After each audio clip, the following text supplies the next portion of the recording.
Hello, everyone, and welcome to this webinar. Thank you for taking time out and being here.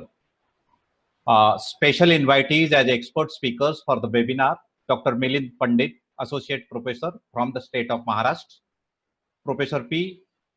Nagsuseela, and Professor P. Gopichand, Associate Professors from the state of Andhra Pradesh, my college principal, sir, who is prominently present in webinar with us, Dr. Milind Barate, sir, all the participants online, ladies and gentlemen.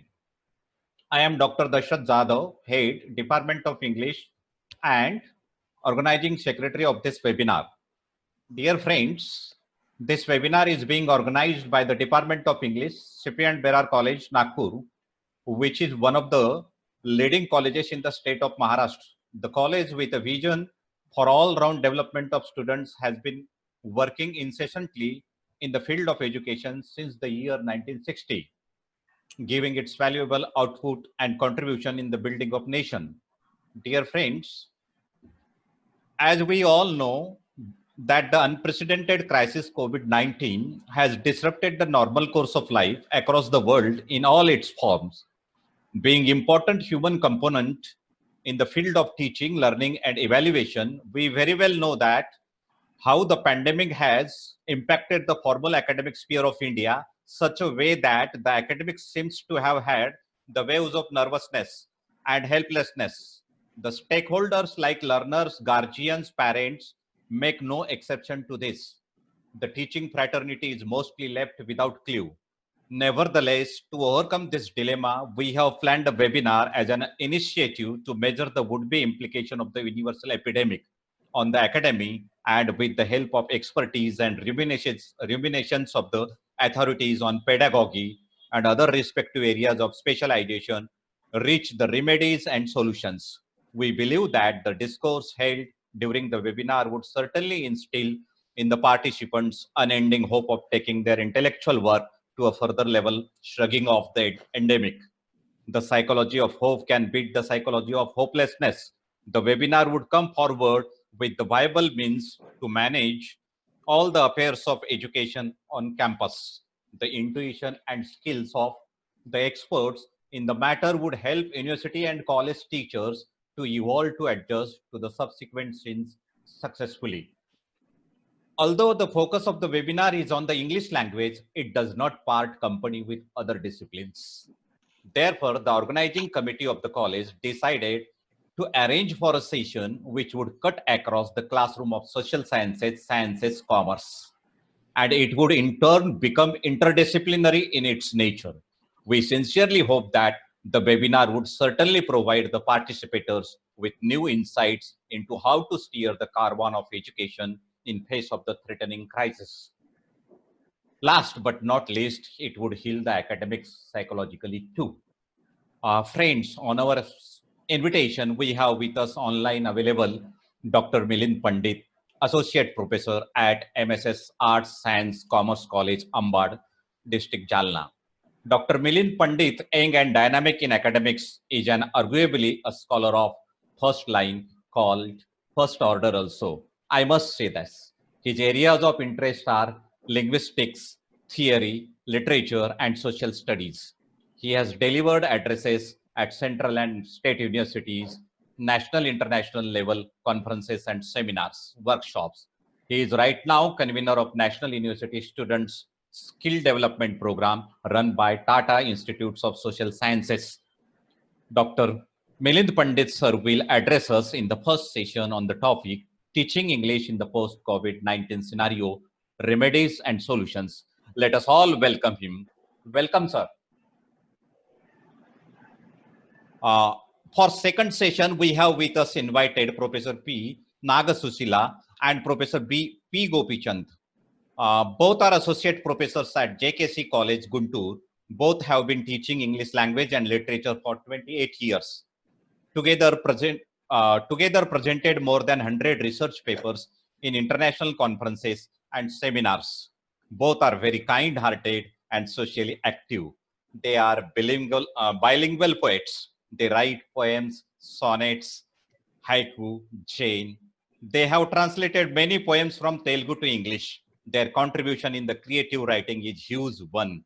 The list of national, international level awards received by them for their outstanding intellectual literary contribution can take more than a half hour to read and wonder about, my dear friends. They are a dynamic force behind successful organization of Guntur International Poetry, a festival for 13 years. Wonderful contribution it's. Let us welcome them. Welcome Professor Nagsuseela Madam. Welcome Professor P. Gopichand Sir. Once again, I welcome all and hope we get to hear wonderful insights, perspectives, and observations on the webinar topic. Participants to note, participants can put questions, if any, in the chat section well in advance for the experts to answer. Those questions will be put by me to the concerned experts if and when needed. Now, I request Dr. Milind Pandit to begin. Mike, over to you, sir.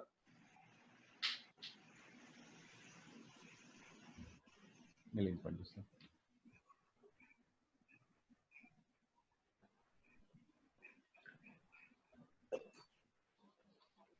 Mike, over to you, sir. You are audible. Hello. Yes, sir. Yes, you are audible.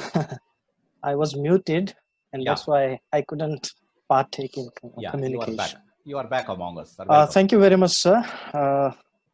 First of all, I would like to place on record my heartiest and sincerest gratitude to Professor Jadhav, Honorable Principal Dr. Milind Barhate, for inviting me to this event as a speaker. I am also grateful to Dr. Jadhav's colleagues, Dr. Jitendra Mahajan, Dr. Anjali Patil, Dr. Arvind Sowani, Dr. Rashmi Paraskar. And of course, I am very much grateful to my friend from Srimati Kesharbai Lahoti College, Amravati, who has always been, so friendly and of course in contact with me. Although he is a senior scholar, he always, in fact, appreciates me before friends and fraternity. Actually, Dr. Jadhav, Dr. Dashrath Jadhav is a person who has been so kind and generous, let me admit. Although he is senior, he has had a tendency of giving a patient ear to everyone.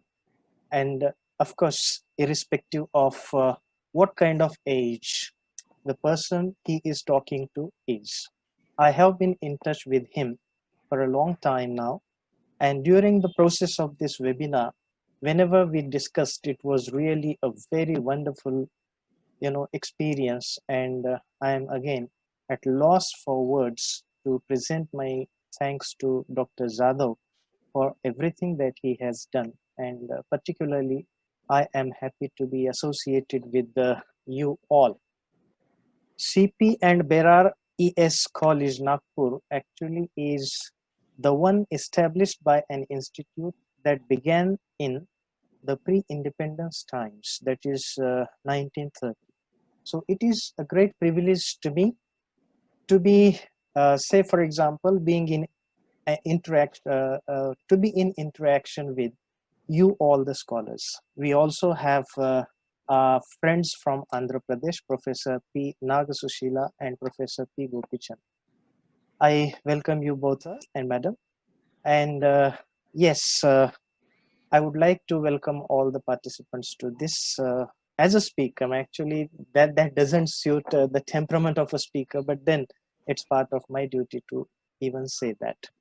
Well, Professor Jadhav has introduced me on a more revered scale, I believe, than I deserve. Thank you very much, sir. As sir has said, and as we are online, and technically we have already run behind the schedule, I would like to begin my interaction with you. The topic that I am going to discuss has been Teaching English in the post-COVID-19 scenario, issues and resolution. It has been very difficult to speak of, say, resolution when there are severe problems in a life.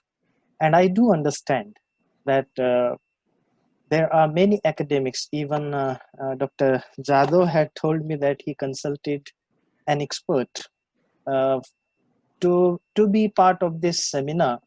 And he said that, I mean, of course, it was jokingly that he said that he did not have any resolutions or he did not have any solutions. So that is actually what the general idea that we find with the people, because when it comes to finding solutions and remedies, definitely one is found in a conundrum. First of all, before I begin, I would like to place on record my heartiest congratulations to the principal, Dr. Jadhav, and his colleagues on having gone for such an event, the webinar on teaching, learning, and evaluation, which forms the soul of any academic process. Well, to begin with, I would like to introduce an important idea here, and that idea is that of the design thinking.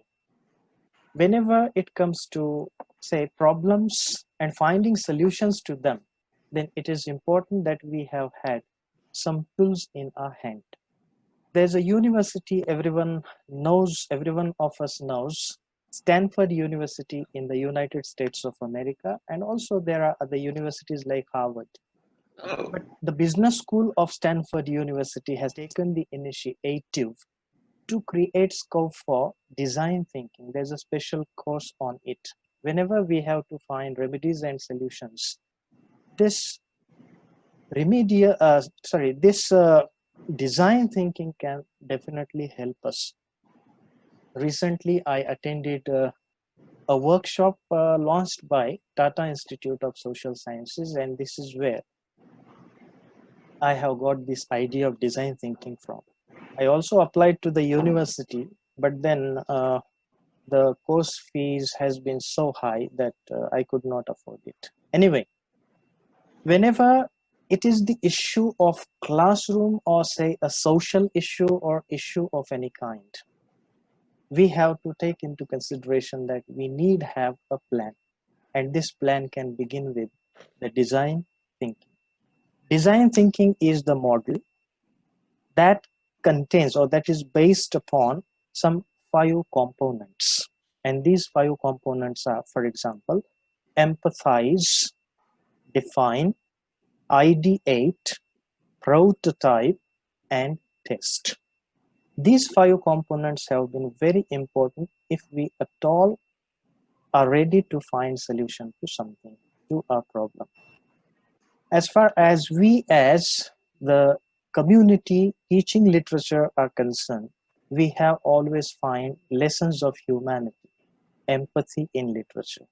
Also, as a teacher, everyone has that sense of empathy, that sense of humanity, and that is what actually a teacher is expected to practice. Then as far as the problems are concerned, because here the world has been simply enveloped by the pandemic crisis. I need not comment upon that. And it has been enveloped so badly that as Mr. Jadhav has rightly pointed out, most of the academics and the experts have been left clueless. But still, there's a saying, where there's a problem, there's also a solution. And that is what particularly the science community believes. And of course, there can be a solution if we take recourse to, say, if we have recourse to the saying, where there's a will, there's a way. Definitely, we can consider that, yes, if there's a problem, we can find a solution. Only the willpower has to be strong there. And that is what actually we have to, in fact, focus upon. As far as the problems are concerned, under the design thinking, these problems are never ours. And that actually has under its current saying, I mean, the common motto of NSS, not me but you. And that is what actually we find being put into practice. I shall just share a story or two, because English classroom is going to be a bit more challenging in the times to come. And this story is definitely helpful in that regard. See, there was an incident. There was a truck driver. He wanted to pass under the low bridge, and he drove under that bridge. What happened was the truck could not move ahead. It stalled there. It got stuck. It could neither move ahead nor could reverse. Then the problem was that all the traffic went into a jam pack. All the people got disturbed. And then the emergency personnel, the policemen, the engineers, and everyone technically helpful had been called to the place. And some people said that they should be chipping away with the bridge so that the truck can move quite smoothly ahead. Some others said that we can destroy the parts of the truck. And that kind of, rumination went on there. And there was a boy casually moving by. He listened to the discussions going on between these personnel. And then he randomly said to them, without any interest, quite nonchalantly, he said, why not let the air out of the tire? And everyone was amazed at this kind of reaction that randomly came out of the boy. And then when they put it into practice, his suggestion into practice, it was found that the truck could easily move out of that bridge, from under the bridge. And there was no damage caused to the truck either. It got damaged only in the initial position when it hit against the bridge.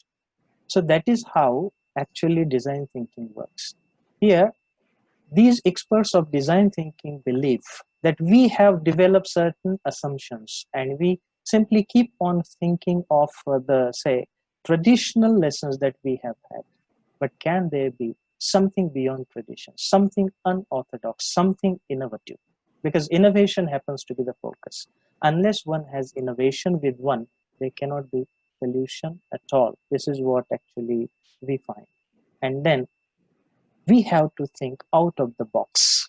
That is what, in fact, the preliminary statement of the thinkers that work in the area of design thinking. Now, here, one thing comes out, and that is, this could happen without spending a single penny. Only working mind, otherwise against the tradition, has worked here. There is another story too. I would briefly share, and then I shall move on to the further discourse. As far as this story is concerned, it is associated with medical conditions. In Nepal, there were children. I mean, nothing is of my, own creation here. I have derived these stories from, the website. There was a great crisis of children dying in the state of Nepal, I suppose. And the children were dying in a great number, and the doctors could not find solution.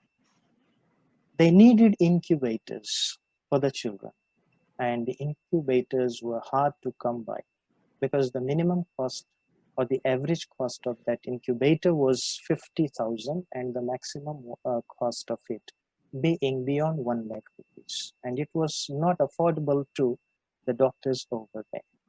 And what they did was consulted this design thinking program, and these people found out certain medical experts, and they chalked out a plan, and they in fact developed such a model that was in fact developed in the form of perambulator, pram. And this perambulator was properly ventilated because the diagnosis told that it is because of the heat that the children could not bear that the children started dying. And this heat was properly maintained, it was properly controlled, and that perambulator was turned into a sort of incubator there. And ultimately, it was discovered that it worked as competently, as efficiently as the actual incubator. And the process of creating this incubator took, say, 4,500 rupees a piece. So where's 50,000, beyond 1 lakh, etc., the amount, and where is 4,500 rupees?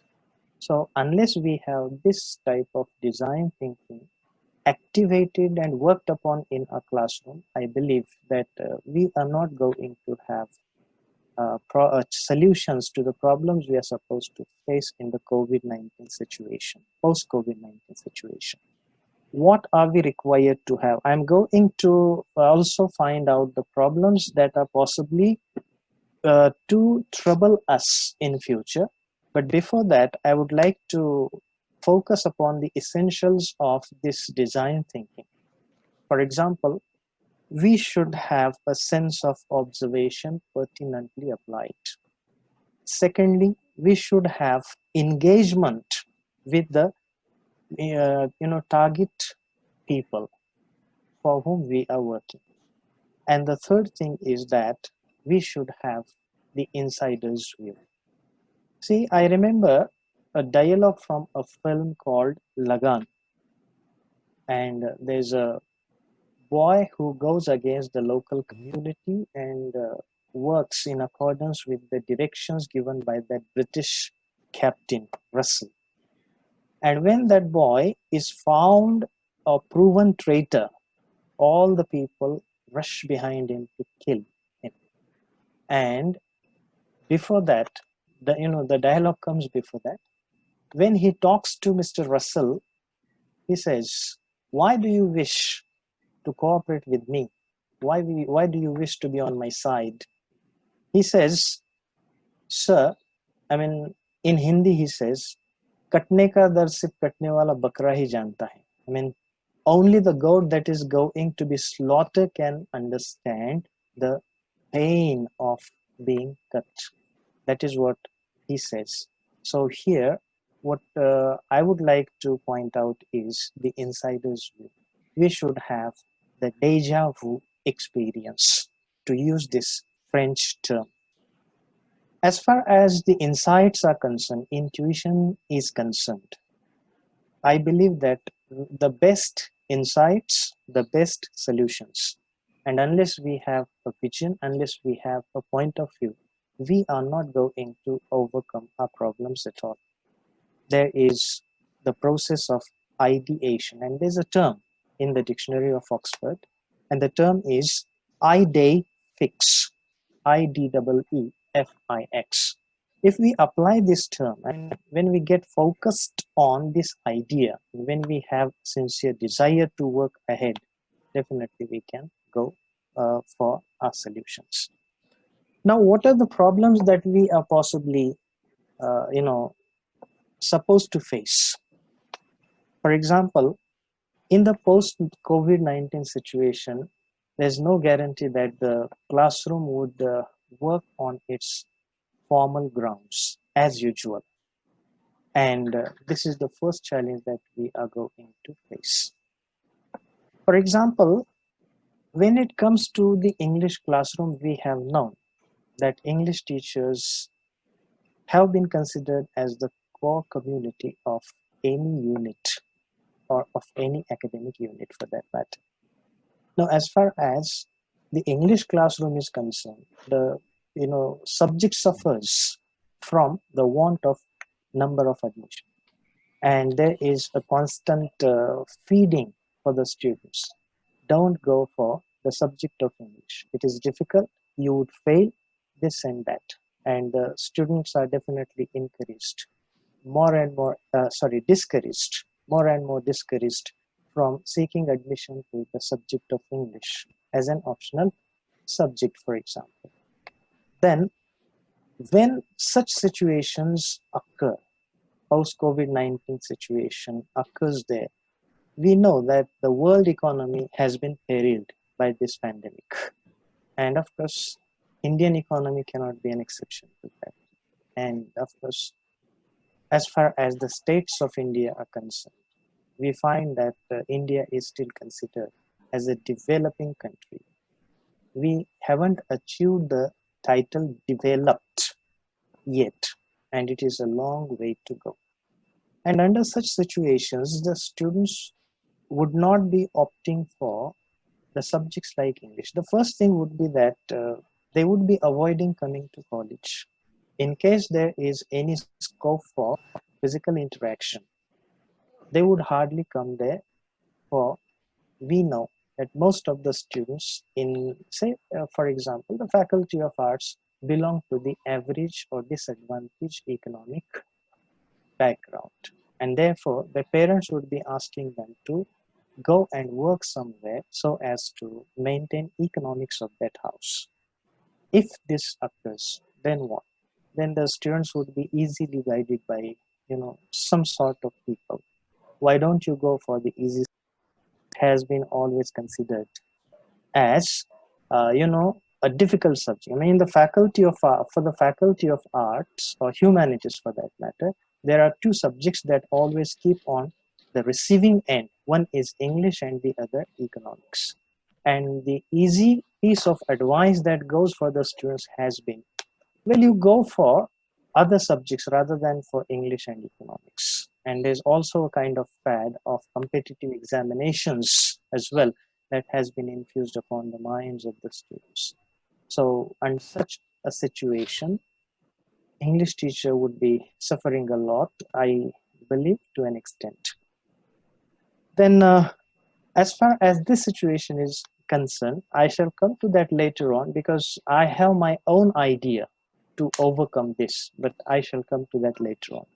The second thing we find is that of the overall admission process would get affected. The number of admission would be reduced fairly. That is what I foresee. Then we have a major area of concern, and it is area of psychology. Dr. Zadov has already said, psychology, better the thinking. I do not exactly remember his words, but what he says is, I think it is before me,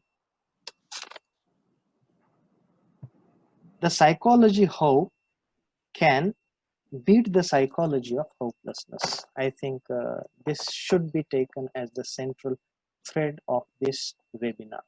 Psychology of hope. Hope should never die. And I have marked that statement right from the beginning. So, thank you.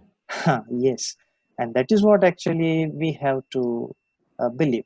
As far as psychological problems are concerned, I remember there's a book called A History of Psychology, in which the first speech of Sigmund Freud has been included. He had delivered his first speech on psychology at the conference held at Geneva, I suppose, or maybe it was Chicago. I don't remember the exact location of that.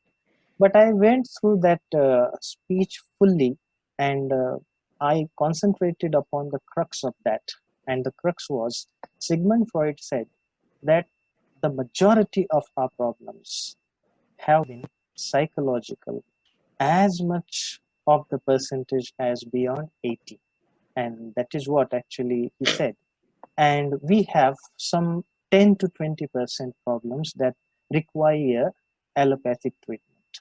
The rest of the problems of humans definitely want psychological treatment. That is what Sigmund Freud has said. That's a book published by Blackwell. I don't remember the name of the editor, but that's a very good article since it is the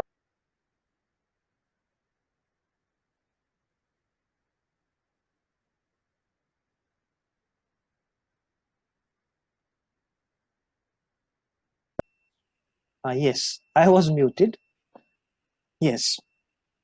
So when we go through that founding article on psychology, we do understand, yes, psychological problems have been great with us. And in India, or in a populous country like India, we find that psychological problems always prevail. Unfortunately, they have been sidelined. this is a major challenge for not only the English teachers, but for every teacher. And that is how, the problems would be, there we would be faced with. And yes, I have also some way to deal with this, because I have worked upon the area of counseling as well. So I know certain things about this. I shall come to that later on again. Then negativity towards education would also be a problem in the English classroom. That would be a constant everywhere, I do believe. But mostly the English classroom would be hit hard as far as the Faculty of Humanities is concerned. Then the students would definitely be low on their confidence. And yes, most of the students would be turning their back to optional English. And there is also a danger that the students would quit education. And these are the possible problems before an English teacher, before the English classroom, I feel, and how to solve them. And I definitely have some of the ideas to share with you. As said earlier, empathizing and ideating, ideation. I mean, these are the two things that can help us a lot as far as empathizing and ideating are concerned. We have got to be more humane while thinking of these two components. Well, it is very easy to address someone on a moral ground and move away. And mostly we find that this is the case with most of the people. See, when we were listening to an expert from Odisha, she was delivering a talk on feminism. And while discussing that, she said there was a lady who was a fiery feminist. On the stage, she defended women in such a way that everyone got a lot of appreciation for her. She was always receiving standing ovations from the audience. But going back home, she made her daughter-in-law sit in the staircase throughout the night. So that kind of feminism she practiced at home. What does it mean? It is quite easy to speak of the things that seem ideal, that seem moral, but when it comes to practice, it has been so difficult there. And that is why I believe charity starts at home. What can we do with the help of empathy and ideating? There are three concepts we majorly speak of. One is sympathy, the other empathy, and the third one is compassion. Compassion is the climax of being human.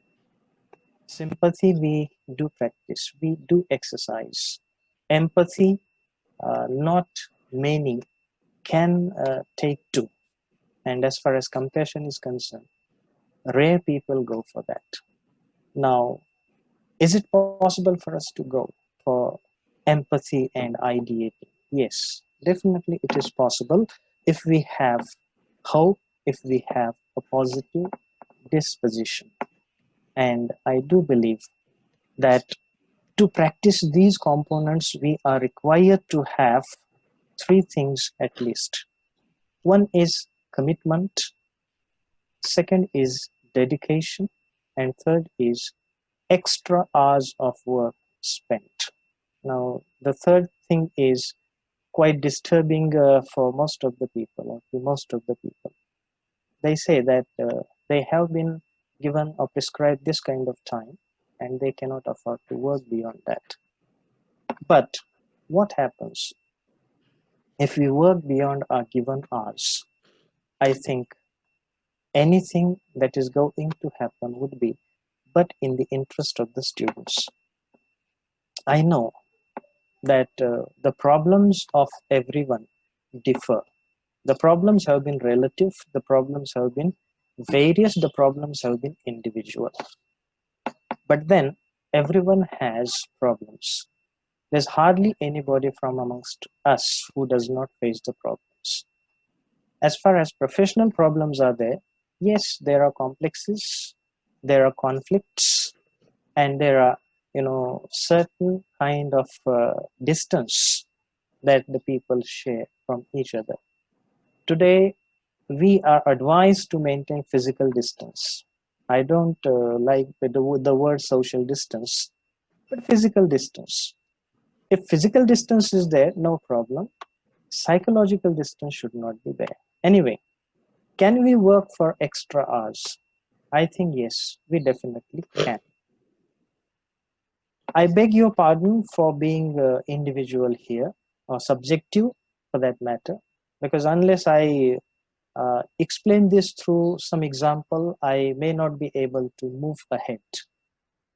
See, during the last 7 years, I could enjoy only 2 summer vacations, the last year and this year. Otherwise, I was all busy on campus. I did not have an opportunity to enjoy my vacations. The reasons are but academic. No person or no other reasons are there. Only 2 summers I could have, the last one and this one, that of COVID. Say, when the lockdown was declared, I continued my pursuit of engaging myself with my students online. There was an app suggested by a friend of mine who is also part of this audience. He suggested to me to go for Jitsi, that I shall come to later on. And I continue as long as there was not a statement from the state government that the exams for the students of certain kind would not be held. And I continued. Extra hours could be spent. They would, of course, inspire the students a lot. And what is there? There's more actually that can find inspiration for the students. The reasons that the students do not turn up, the reasons, and there are also problems faced by some of the academics. And these problems are, for example, one dedicated teacher is there. He engages the students or she engages the students, and the other one asks the students not to attend the classes, discouraging them a lot. So that is also a kind of battle found on certain campuses, I'm told. But then, for the cause of others, we cannot lose our own will. That is what I would like to tell here. Well, as far as the work hours are concerned, unless we spend extra hours, we are not going to do anything in the interest of students. Yes, that would mar our own academic interest, but then shaping life of the students would give us immense satisfaction and a reason to live happily. This is what I believe. For example, I believe, as I said to you, in charity starts at home. Say, today I have about 50 or more than that students across Maharashtra working in the capacities of, say, teachers, professors, and not professors, but associate professors, etc. And I would also like to give an example here, only one example, and I again beg your pardon for being personal here. There was a student who used to work at a lodge during night time, and on daytime he used to attend the college. So poor, financially, economically disadvantaged he was. And he came to me for my advice. I used to offer him notes, even I was student then. But I got settled and later on kept on encouraging him for his educational pursuit. I was impressed by the way he kept up educational interest. And later on, he got educated in such a way that he is working as assistant professor and head at one of the colleges in Vidarbha. I did my best to help him every way I could. This can happen only when we empathize with our students and when we keep on ideating. Apart from this example, there are certain other things I would like to share. For example, I said that the physical presence of the students may not be possible. And recently we know that the Chief Minister of Maharashtra has said that, and he advised the Minister of Education that the classes should be conducted now onwards online. So that is a must now. We understand that there are teachers who are still to be techno-savvy, but how long can they be so? If they have to continue their services, it's important that they turn techno-savvy. Unless and until they realize or they have knowledge of technology, they cannot move ahead under such circumstances. For example, if the possibility of a formal classroom is over, what would we do? Will we be sitting at home and doing nothing for the students? Then it is important that we learn how to operate technology. That is the first thing that we have to keep on mind. Now, ICT, as we understand, see, when, as I said to you, where there's a will, there's a way. Sir Isaac Newton is a name, actually, that is known to every one of us. Nathaniel Hawthorne has written a very good piece of prose on him. And Newton was someone who was always discouraged since his childhood, but he did not stop and he continued. And even as a teacher at Cambridge, one of my friends told me that he used to teach initially only 3 students, and when these 3 students left him, he used to teach the desks and walls of that room. So that was a kind of passion Newton maintained. Whatever. Now, as far as ICT is concerned, without ICT, we cannot do anything. And by the way, the agencies like NAC, RUSA, etc. have strongly recommended that we have knowledge of ICT, information and communications technology. Now, as far as the first problem is concerned, with the help of ICT, we can continue our academic pursuit. And how can we do that? See, for example, there are certain tools. WhatsApp group is there. At the basic level, this is what we can do. We are always asked to prepare a list of the alumni, and these alumni can be easily kept in contact with us if we maintain a proper record of them, their contact numbers, their email IDs, etc. So WhatsApp group can help us connect with them at the initial stage. We also have Telegram group, Facebook group, and Microsoft Teams. That is the latest software I came to know yesterday, because there was a meeting on it held by RUSA yesterday. There's another app which is Google Meet. There's also WebEx. This is again what connects us with the students live. Then we have Jitsi. I mentioned it earlier, and we have Zoom, for instance. Zoom is one of the software pieces that has been so easy to handle and of course quite facilitating. As far as Zoom is concerned, we can get connected to 100 people to the minimum, and beyond that there's no limit, as recently Dr. Zado has experienced. With the help of these, we can help the interface of classroom move ahead, proceed ahead. And then we also have certain websites like, and this is especially for the students of English, there's BBC English, TED Talks, and there are certain other softwares. I have bought a software from Kerala which operates properly in the laboratory, language laboratory. So my students can sit into the laboratory and I can control them from home. So that is again an option we can use to overcome the problem of physical presence of the classroom, of the students. Then, as far as assignments are concerned, I know everyone is aware of this, but I am just trying to take an overview of these things and more important things I have to share as and when I proceed ahead. I know we are already running short on time, but I would like to I will do my best to adjust everything within. Now, as far as assignments are concerned, what are the ways? We have the PDFs, we have the Word and Excel files, and also we can write the notes, have the photographs of them, for example, through the apps like CamScan and Camera, etc. And of course, we can post them to our groups. We can also, say, for example, share the various links of our recorded lectures.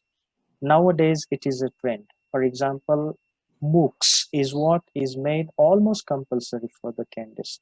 Even if it is not that compulsory today, tomorrow MOOCs would be a must for the academics to do their FDPs over there. Now, MOOCs encourages us to get our lectures recorded and post them online. For example, we have a channel like YouTube on which we can address our problems. We can post our videos and audios, recorded audios, etc. So this is another way, and if not possible, we can share certain links, and these links can be handled by the student because we do not know as to what is the storage problem for the students. So at least the links that we generate can be used for the sake of students. And of course, we have our own website. Every college has its own website. So that is the way we can help our students out. Now we have the area of literature, and literature is, for example, something that requires physical presence of the teacher, because certain scenes could be created when we teach a play like Othello, when we teach a play like Hamlet. Unless we physically remain present before the students, we cannot create the actual scenes before the students. Even if they are imaginative, they would definitely help the student understand the actual characters there. And that is the power of imagination we can use. That power cannot take that much effect online. But since, for example, we are left helpless, at least that could be done this way. We can share our screen to the students with the help of such software. We can introduce a play there, or we can share the links. Nowadays, the BBC has put all the plays of Shakespeare. It is not all about Shakespeare, but any kind of text is almost available online in the form of film, in the form of video, in the form of audio, etc. So BBC has produced all the Shakespearean dramas, all the Shakespearean plays, and these can be introduced to the students online, whatever is required for that matter. Then again, we have a poem, a text of poem that can also be shared online, and we can see a colleague of mine has already done it while we were conducting online classes. If the screen of mobile phone is so short for the students, this kind of picture upon their desktop, etc., they can have, and they can read that poem and get understood as being explained by the teacher. Then we have, as I said to you, certain areas of literary criticism. We can arrange our plan. We can plan our lecture and put it in the form of notes, and of course in the form of snapshots can share it with the students. We have to just give them the gist, because most of the students, as I said in the beginning, happen to be from a poor economic background. And one thing is quite common, however, we cannot deny that almost every student has had a smartphone. The girls may be exceptions to that, but as far as the boys are concerned, I think almost 99 boys out of 100 possess a smartphone. So to share this material with them can be easy. And as far as the girls are concerned, every house has a smartphone. They can make use of that phone at home. Maybe their fathers or maybe their brothers, etc. Now, this is the way we can address the issues of language, literature. Now, coming to language, as far as language is concerned, I would like to especially talk of the area of grammar. For example, grammar and vocabulary development could be helped out with the help of a nice PowerPoint presentation. PowerPoint presentation can provide insights to the students. And as far as this PowerPoint is concerned, it really gets the student so much interested. And by way of that, we can do that. There are e-notes and there are e-books as well. E-books, there's a website called pdf.com. pdf.com has as many books as maybe 7 crore or 8 crore for that matter. And this can be actually made accessible to the students, sending them the link.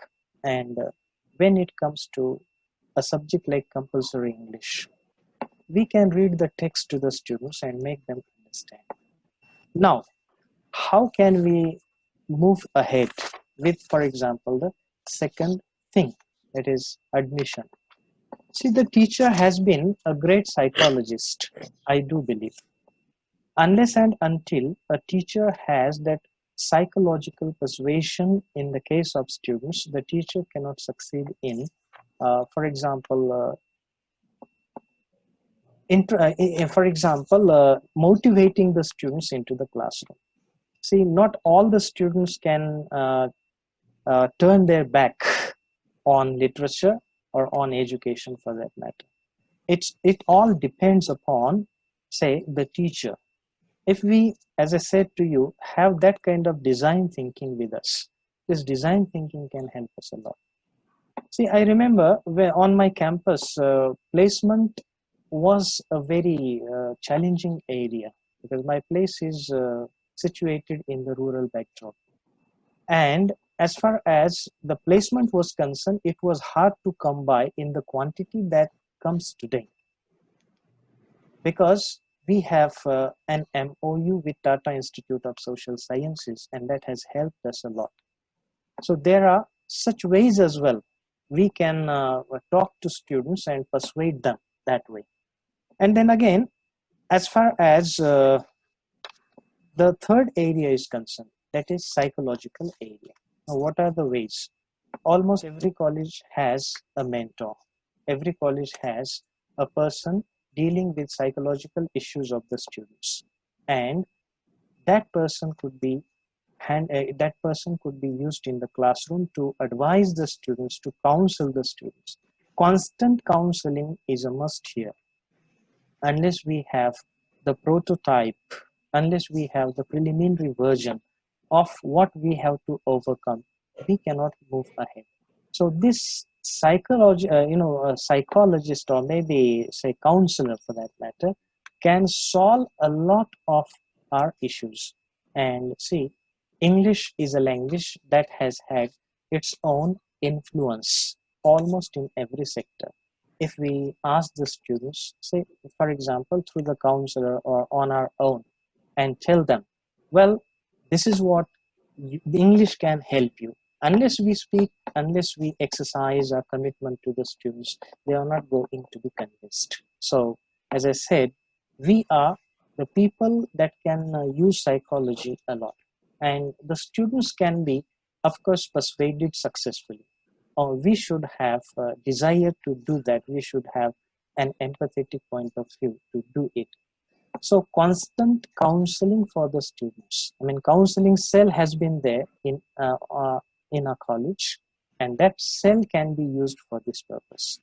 Apart from this, there are free kinds of advice afforded by Tata Institute of Social Sciences and even the state government of Maharashtra.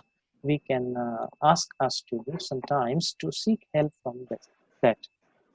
Then comes the issue of, say, for example, confidence level of the students. When we call a student and appreciate the tendency that the student carries towards learning. For example, even if it is a slightly incompetent student and we appreciate certain skills in that, the students can be ready for that matter to, for example, come to the classroom and of course have education further.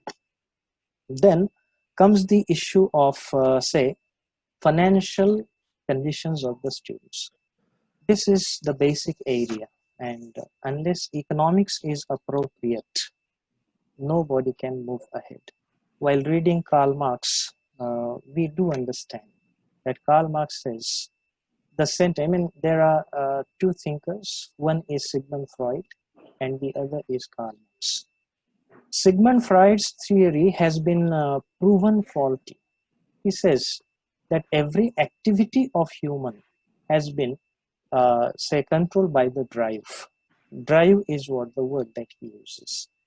Every activity, and this theory has been proven wrong, say by by certain psychologists in times to come, in his aftermath.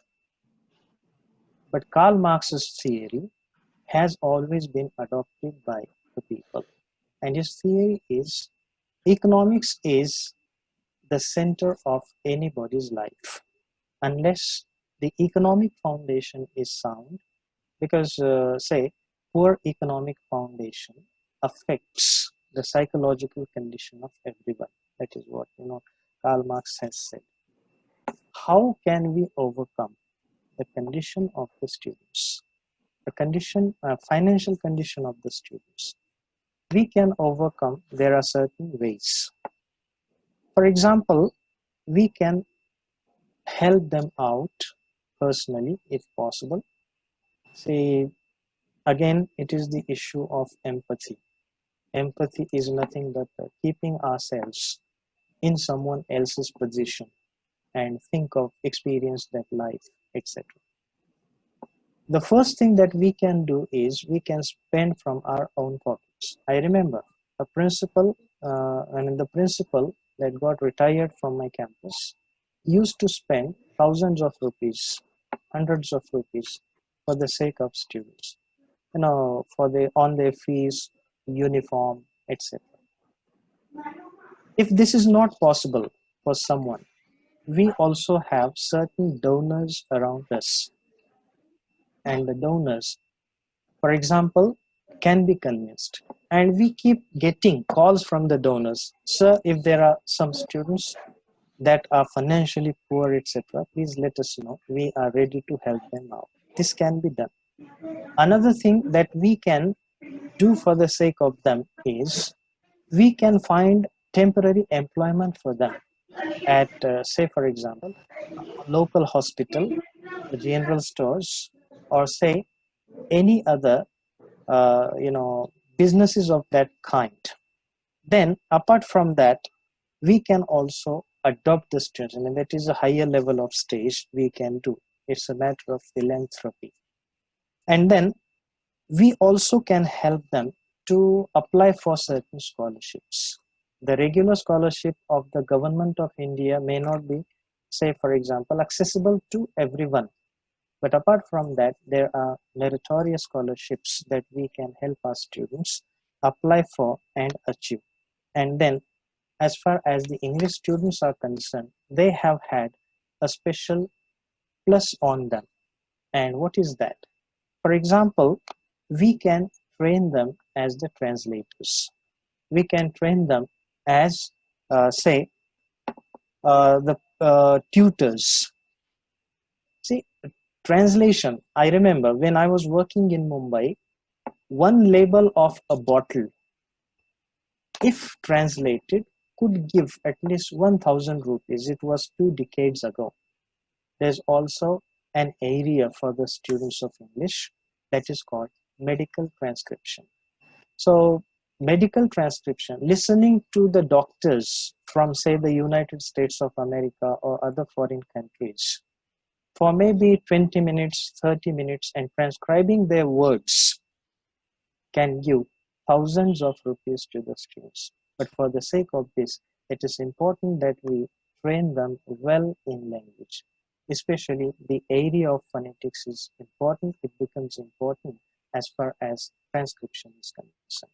And unless we train them properly, say the teachers have been good trainers, no doubt about that.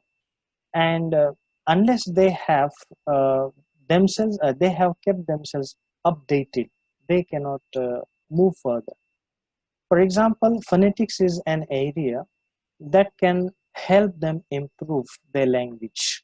And once we are successful in, say, making the students learn phonetics properly, they can do well and better in the area of transcription. And they can earn a lot of money besides getting educated on our campus. Translators, for example, there is a great demand of translation today. And if the students can work, I remember, for example, we had a critic called I.A. Richards, who was a Cambridge scholar, Cambridge professor. And I.A. Richards believed in his students. See, in the past, prior to his times, there was one constant statement that was established on the minds of the interpreters and readers. Unless you have historical approach to a text, you cannot understand the meaning. I very often discuss this simply to make my point clear on how the students have been quite competent as their teachers and critics, for example. See, at Cambridge, when I.A. Richards had experimented, he had given his students the text of poetry without title of that poem, or say the writer for that matter, and he had asked them to prepare an analysis of that poem, and that was the first exercise that he put into the hands of the students. And when all the sheets were collected by him and analyses were read out by I.A. Richards, he could realize that the students were no less behind the established critic.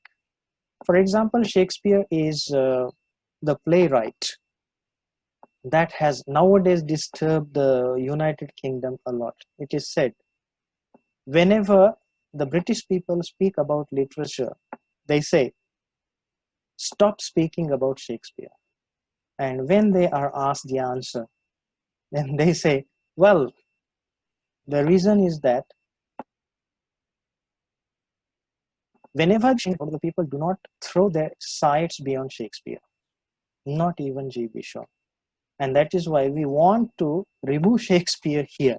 And that is what actually they say. Anyway, so while getting Shakespeare understood, it was constantly hammered upon the minds of the people that unless you read A.C. Bradley, who has understood Shakespeare, possibly the best, you cannot understand Shakespeare. I mean, second-hand interpretation is what was constantly ingrained upon minds of the readers. But I.A. Richards did away with that, and he found that his students happened to be critics of high esteem, critics of high standard, and that is how he continued in his approach. So as far as we are concerned, we can trust our students like Richards did, and we can make them good translators. So translation, I mean, while getting educated in the classroom, they can also work on the area of translation, and they can have their own earning, which can help their education. Not only that, but also their parents sustain the home economy. So that is also what we can do for our students. Then also we can make our students as good demonstrators. I would like to say that on my campus when I joined, the students were so afraid of English. When I started discussing a subject like literary criticism at that time, I remember the third year batch of my students visited the principal and said, well, please request Mr. Pandit to teach this subject in Marathi. it wasn't possible for me to deal with such a technical subject in Marathi. And then I convinced them. I took a special session of them and I said, well, are you going to write your answers in Marathi? They said no. And I said, that is why I cannot teach this subject in Marathi to you. And they were convinced after all. And then after getting convinced, I continued in my pursuit. And it worked in such a way. Even afterwards, I conducted classes of communicative English. And today, I'm proud to say that my students have been capable enough to communicate well in English. If you go to, say, the website of Tata Institute of Social Sciences, there are certain videos or video clips uploaded on that site. I do not know if they are today there, but I believe they are there, or they are on YouTube channel. My students, for example, are there, and their video clips could be watched on YouTube, and you would never, for example, be ready to understand that these are the students belonging to a rural part. And recently, I actually experimented with my students. They came to me. I had a strong desire to perform a play on the stage of my college, and they came to me. They said, well, sir, if there's a play, we can enact it on the occasion of annual gathering. And I spent about 25 days with them for the rehearsal of Othello. And I'm so happy to share that Othello was performed on that stage such a way that when I showed that clip to my friends, they said it is unbelievable that the students from a rural backdrop can perform that play that way. The shooting was the problem. It didn't came that good. Actually, we wanted to post it on YouTube, but then we could not do it. What I mean to say is, so far as we as English teachers are concerned, we have to overcome the basic barriers of our students this way. We have to make them the competent speakers. For example, if they go to some place and function as, say, for example, proper anchors, then they can earn from that as well. And yes, for their career interviews, they can perform better. I always believe, I have that experience on my campus. Suppose there are 90 students that appear for interview, that take interview. At that time, at least 85 students or 80 students get selected. So that is the ratio of success at interview. And the interview goes in English. We have campus drives at our college. So this is also how we can help our students out. Again, we have, for example, one more implement to offer to our students, and that is, for example, that of grooming them as good teachers. We can tell our students, well, if nothing comes to your hand, you can at least function as a tutor. I remember when I was unemployed, I used to conduct tuition classes for my postgraduate students. And at that time, there was a student who traveled 80 kilometers every day for my tuition class. And today, I'm happy to say that his name is printed in every English book for the standards between, say, 7 to 12. So he is a member of Board of Studies of Maharashtra. Not only that, he is also an active member working for British Council. So this happens when we keep on inspiring our students. So we can say, well, while getting focused upon the subject of English, I do not mean that only English students can do this. Every kind of student is capable enough of doing that. Not only that, I do not mean that apart from English, other subjects do not carry much significance. I would never commit the guilt of saying that, because every subject has been equally important, and there is no subject for example, that can be treated less important. Every subject is of equal value. It is substantial equally. It is only a matter of time and scope. As we understand, to realize or to gain knowledge of any subject, we are required to have knowledge of English. I very often tell my students, even if you study psychology, you have to, when it is a matter of understanding psychology through your mother tongue or through vernacular, for example, then it is learned at the third hand. For example, the basic is, basic psychology is found in French, translated into English, and from English it, for example, comes into Marathi. So here, what I mean to say is, as far as English is concerned, if you really wish to gain original knowledge of the theories of the subjects or of the other disciplines, English functions as a very important vehicle for that. As I was speaking about the tuition classes, our students can work at their room, for example.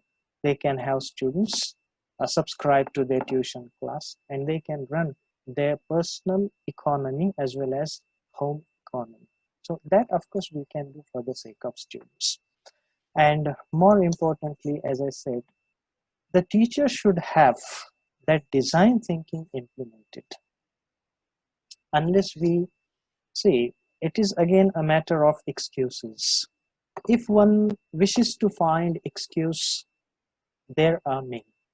And if one finds single excuse to work for a better thing, then there also are many. So either way, we find that the excuses can work.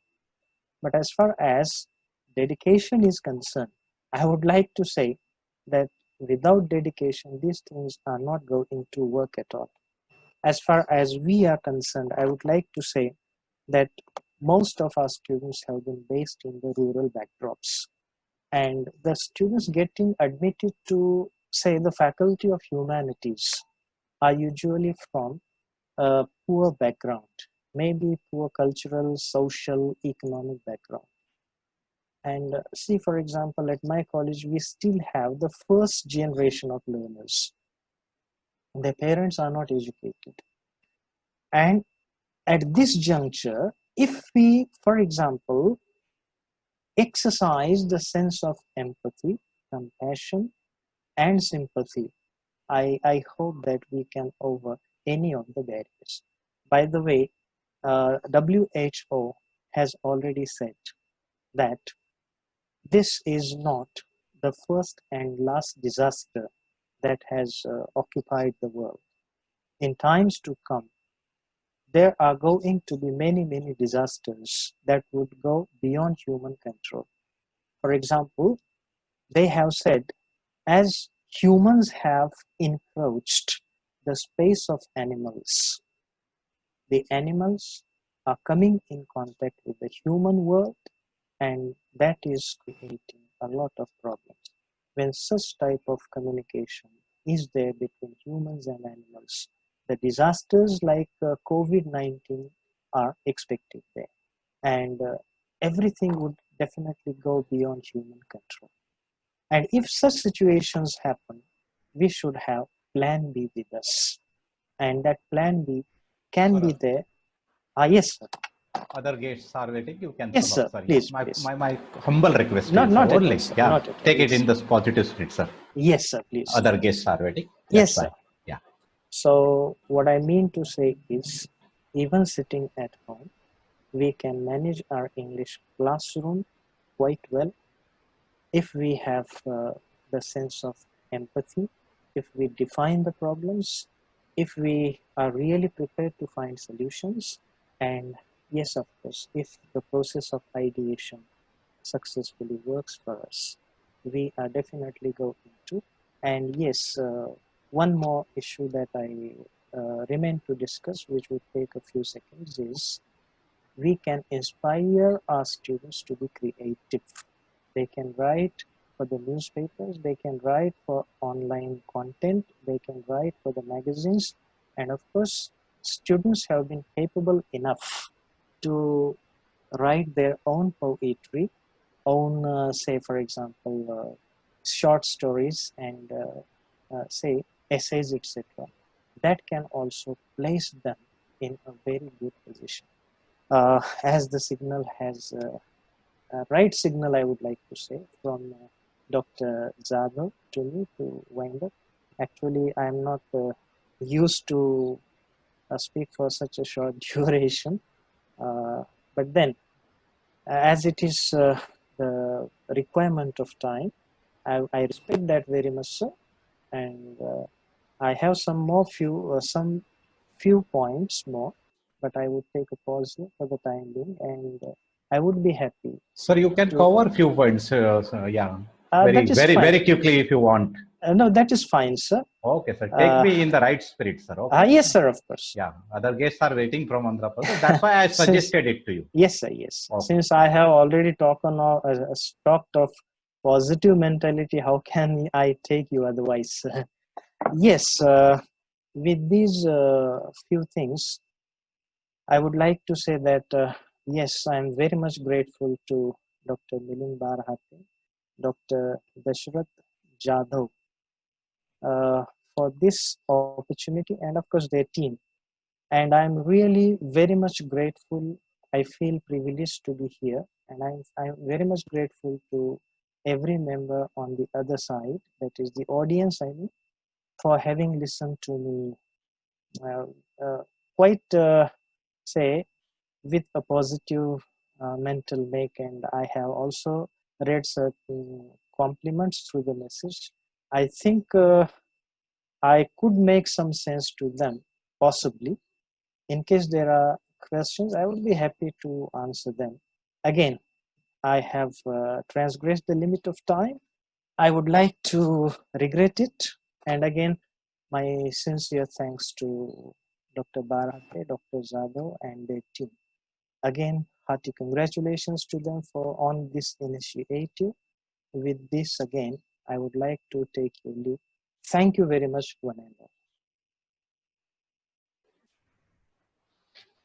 Sir, there are some questions. I will just read out. Sure, sir. And in one stroke you can answer, sir. In Sure, one stroke. sir. Okay. Sure, sure. Sir, you speak of being IT savvy. I understand that this is necessary for us teachers, but Yes. many of our students do not have the money or the means to do so.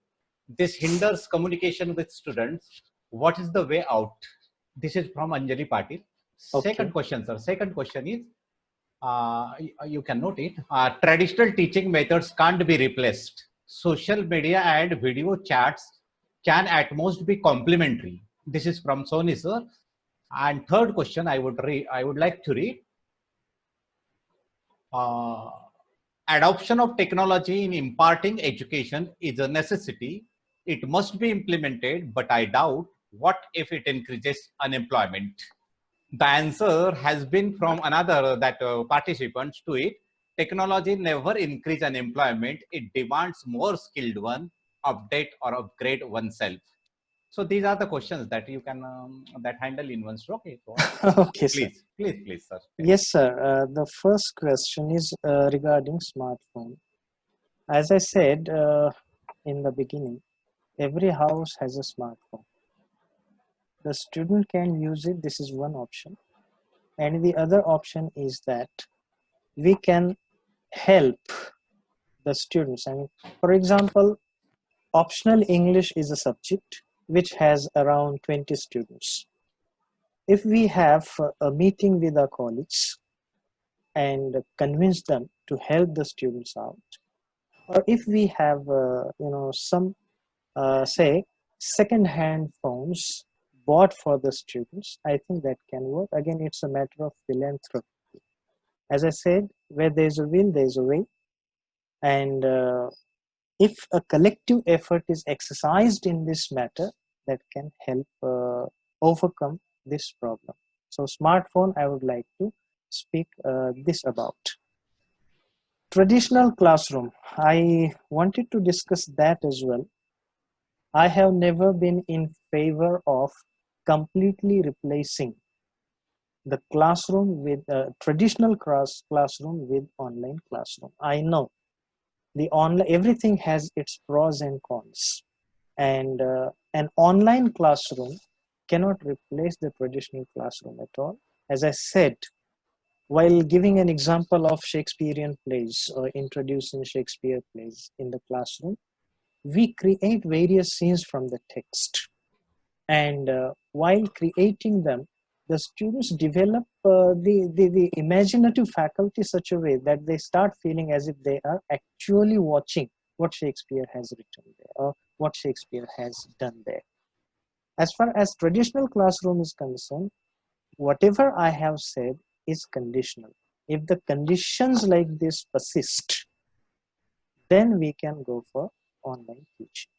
And for technology, the skill of technology can definitely help us. As I said, for example, the students, if they grow techno savvy,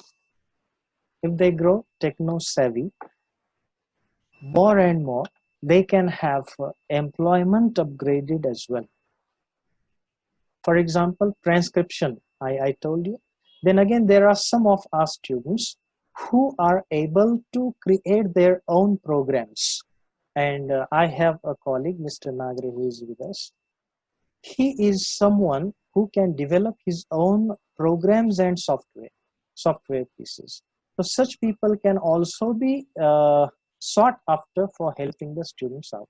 And yes, one thing that remained to be discussed with relation to smartphone is I don't think the students have been any behind from being techno savvy as far as handling a smartphone is concerned, because they can handle WhatsApp quite properly, Facebook quite properly. And if we introduce certain technical, say, teachers, or say, for example, experts from technology, and we have sessions for them, then definitely the students can be upgrading their knowledge of technology. And that way they can become techno savvy there. And yes, technology helps us develop our skills, and it also helps us, have higher levels of employment. And if there's financial problem, the teachers can generate funds for the students this way or that way, because that is what we have been doing. That's why I can confidently say that yes, this is quite possible. So these are my responses to the questions put to me. I hope I have answered them to a limited extent. Thank you, sir. Thank you. Wonderful time, sir. We all participants went through. Thank you, Dr. Yeah, thank you, Dr. Milind Pandit, sir, for wonderful and insightful speech. I believe and hope that perspectives and insights shared by you on the topic will certainly benefit the participants in handling the crisis successfully. Psychology of hope means psychology of compassion. That is what I have learned from you, sir. Psychology of hope can beat the psychology of hopelessness. Psychology of hope means psychology of compassion, psychology of empathy, psychology of sympathy.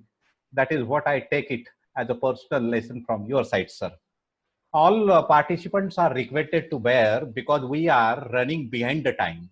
We got late in starting. Allotted time to the sessions between 40 to 50 minutes will not be reduced. And you are all appealed to bear for the cause of academics. One session is allotted minimum 50 minutes times. So all participants are requested to take note. Now I request Professor Nagsuseela Madam and Professor P. Gopichand to start their joint presentation on the topic. Mike, over to Gopichand sir and Nagsuseela Madam. Hello. Hi, yes, sir. Hello. Yes, sir. Namaste to all. Namaste. We feel it a privilege to learn and upgrade our professional skills along with the lockdown life in the COVID-19 days. Our regards and thanks to the management and the Department of English, CP College, CP and BES College Nagpur for conducting this webinar.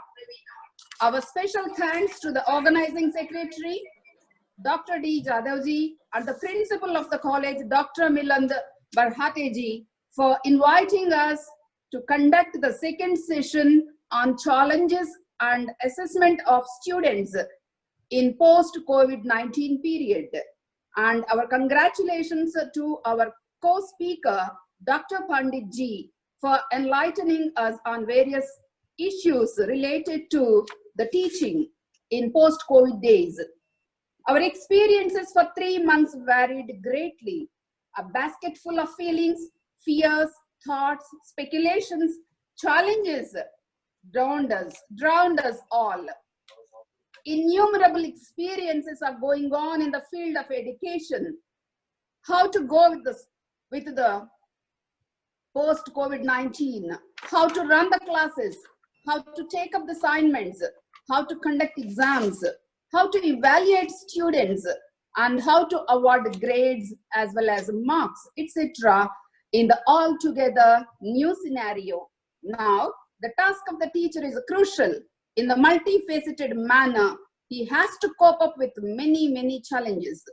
The most important challenge is the one, how to create awareness among the students. That's the 285 million young learners in India, in 15 lakh schools, as well as 50,000 higher education institutions. So, dear colleagues, as said earlier by our Professor Pandit ji, COVID gave not only lessons to commoners, but also to us teachers. Dear colleagues, we are very comfortable in using blackboards and chalk pieces. Then later, willingly or unwillingly, we have switched to whiteboards and pens. Later, we have come to LED projectors. Now we are comfortably using LED projectors. And some of us have went one step ahead and we are comfortably using digital technology in digital classrooms. So, as one of our colleagues has put forth a question, this digital technology may lead to unemployment, etc., etc. But then, teacher is one of the greatest persons in the world who can accommodate and who also adjusts to the changing scenarios. So, definitely, there will be many changes in near future. The governments are very serious about these things, especially the government of Andhra Pradesh, because we are we are aware of what the things are going on in Andhra Pradesh, because we are working with the changes in future, that is a revaluation system. This system started 1 year ago and now it is speeding up.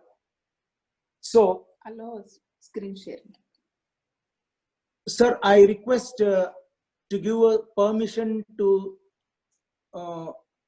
share our screen, because we want to Okay, put sir, PPT. We have PowerPoint PPT, presentation is there. It's on, sir. It's on. Yeah, Thank thank you. you. Thank you.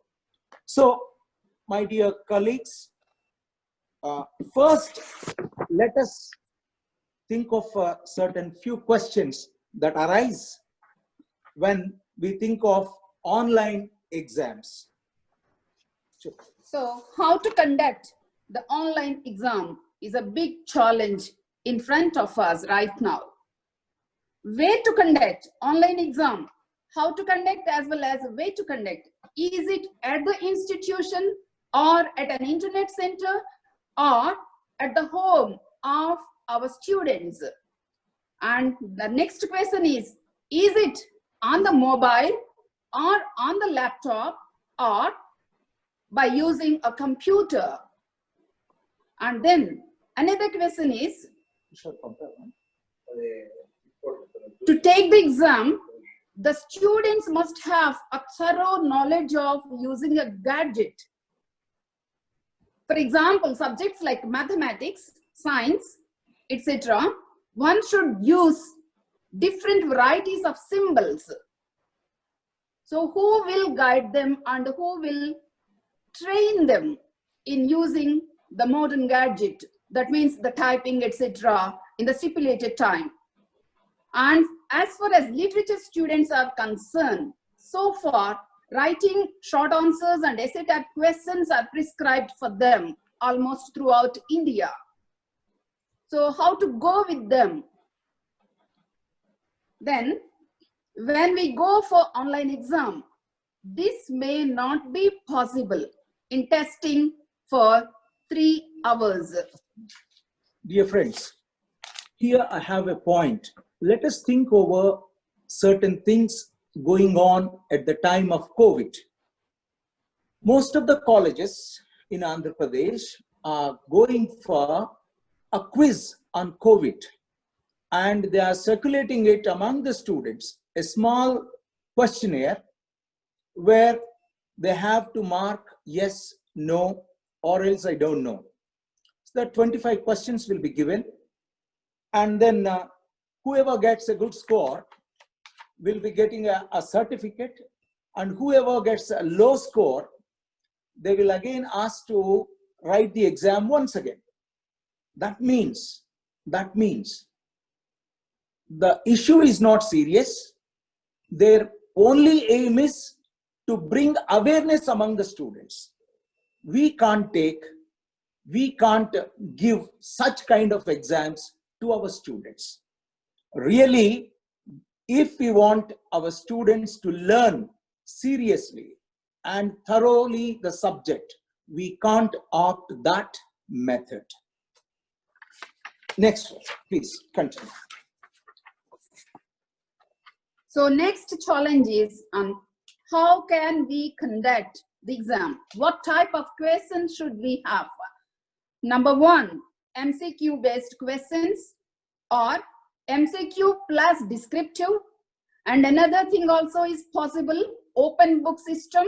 That means we will give them a list of questions as usual, and a student can use a book or any other reference source he has at home, but he has to write it within the stipulated time. That's the challenge for the student. Unless he has a thorough knowledge of the subject, he can't do that. And then another one is online video streamed security test. So this is happening in the case of exams, TOEFL, GRE, or GMAT, etc. So if the institution is able to spend a bit, then they can go for this type of exam. And how many questions should a student have? If it's less questions, less marks, and in the less time, shall we test them?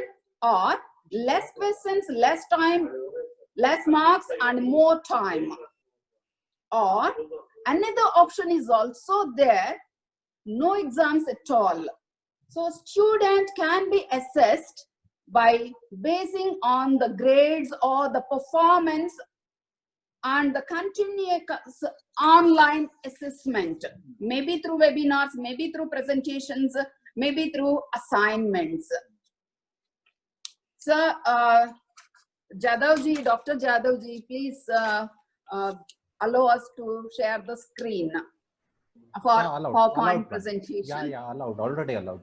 So, just as one of our colleagues... But it's not allowing, it's not going, sir. Just as one of our colleagues has put a question, a very rational question. Will the student be able to use technology in writing the exam? This is the most important problem we have been discussing in Andhra Pradesh Higher Education Office. So student will be given, according to our government, will be given 3 months training on handling the gadgets and the software. That means maybe instead of a textbook, the student must possess a laptop or a tab in the near future. In the near future. So their point is, the technician's point is, I'm putting this also before you. The technician point is, youngsters are more capable of handling gadgets than the older one. That's true. Even now, sometimes I take the help of our students either to handle the PPTs or online classes. So laptop or tab is going to be the most essential one student in future. Of course, it may be costly enough, but in due course, they are planning to get education tabs that the government may supply with 700 to 800 rupees. This is a basic tab. Our government is looking after such kind of facility to the student. So there are platforms which we can use for theory and practical exams. This is what previously we have been discussing, and then we have put forth these things to the Directorate of Higher.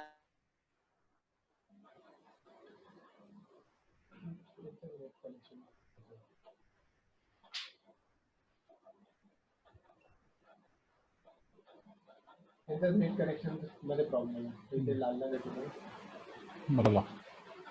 मला on कर नाही disconnect झालं पण मला तो on कर तुम्ही order करा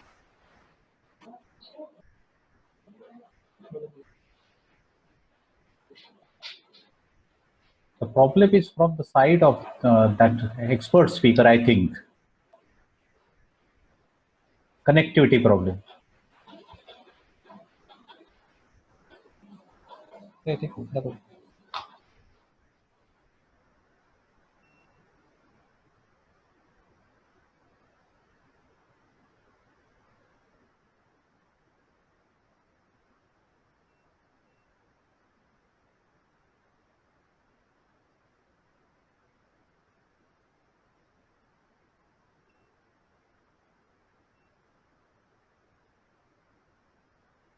That classroom cannot be replaced by any source, and a real teacher cannot be replaced by any other source. Of course, we have to change according to the changing situations. Now, there are different modes. We recommended for students submissions of their assignments as well as the final exam. As well as the final exams. I want to put you here. The government has given an information to all of the colleges, autonomous colleges in Andhra Pradesh, saying that please promote your students from one level to the other level. But some of the colleges didn't want to do that, because they have suggested us you can promote the student on the basis of the assignments he has submitted before the closure of the college. But we haven't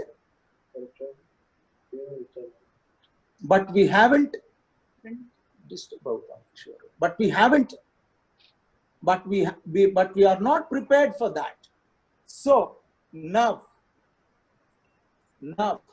we are thinking of the proper means of submitting assignments so that we can award marks to those assignments. So this is how we are planning for that.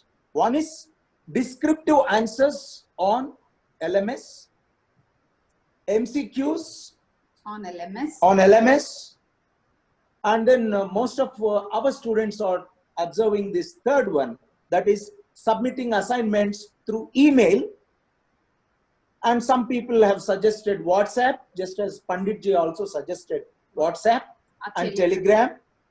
Online resources, online responses for webinars, forum discussions, maybe through any mode, Zoom app or else WhatsApp, etc. And Google Classrooms. I want to speak this word about Google Classrooms. That is, in some of the engineering colleges and professional colleges, people are using this Google Classroom. And next is Google Quiz. Now, what are the challenges to the literature students? Let us look into this. Now, my colleague will do that part. When a student is asked to write a short note or a summary of a poem or a short story, it may not be possible for them to text the answer in the given time, sitting either at a home or sitting at one internet center. If we want to test the creative as well as the critical abilities of the students, it's not possible through MCQs, fill in the blanks, matching or jumbled order, etc. So there are many tests in the present time. To test the knowledge as well as awareness of COVID-19, and everybody gets a certificate after completing the exam. Basically, the questions and answers are known to all. If the question, that means after having a thorough knowledge, injecting the knowledge to the students, because the world people, they know what's corona and how to go with it and what are the precautions that we have to take. In the same way, if the student is given the basic knowledge, thorough knowledge through online, we can go for the test, for the online test like COVID-19. And here, usually what our students do is they may ring up to one of their friends or consult somebody at home in the family, and finally they may even attempt to browse the net to get the answer, to copy that and paste it in the given space. So I want to tell you here, the Directorate of Higher Education gave a suggestion to the teachers here. Why can't we go for a large volume of bits, just as in the case of NET and SLET exam? Why can't we go for bits and test the student knowledge in the various papers prescribed in literature? Of course, that will be a very, very, very difficult task. And we can't test the creative and critical abilities of the students if we opt for this manner. So a part of literature can be tested through this method, maybe for 20 to 25 marks. That's what the majority of the experts have given the suggestions here. The rest can be tested through assignments and through other modern presentations. Dear friends, please put our emphasis on modern presentations. How is a challenging task. These are some of the things we got on the net. They are easily available. English literature practice tests. Of course, this is meant for some other purpose, but we can use them in the classroom for quizzing questions, or sometimes we can use them in the question paper, changing its pattern. See, these are the readily available materials on the net. I have given only some examples: solved MCQs, and objective history of English literature, multiple choice questions. These can be used not for the full 100 marks, but to some extent? If we use them to some extent, then how to assess the students regarding the assignments? Here are some of the few things that follows. So in the LSRW series, instead of concentrating on writing, we can opt reading or listening and then speaking. So we may test the students' knowledge at 2 levels. Intensified study and intensified testing is possible in literature. Next slide. Just At level 1. Just I want to give you one small insight here. Please change the slide. So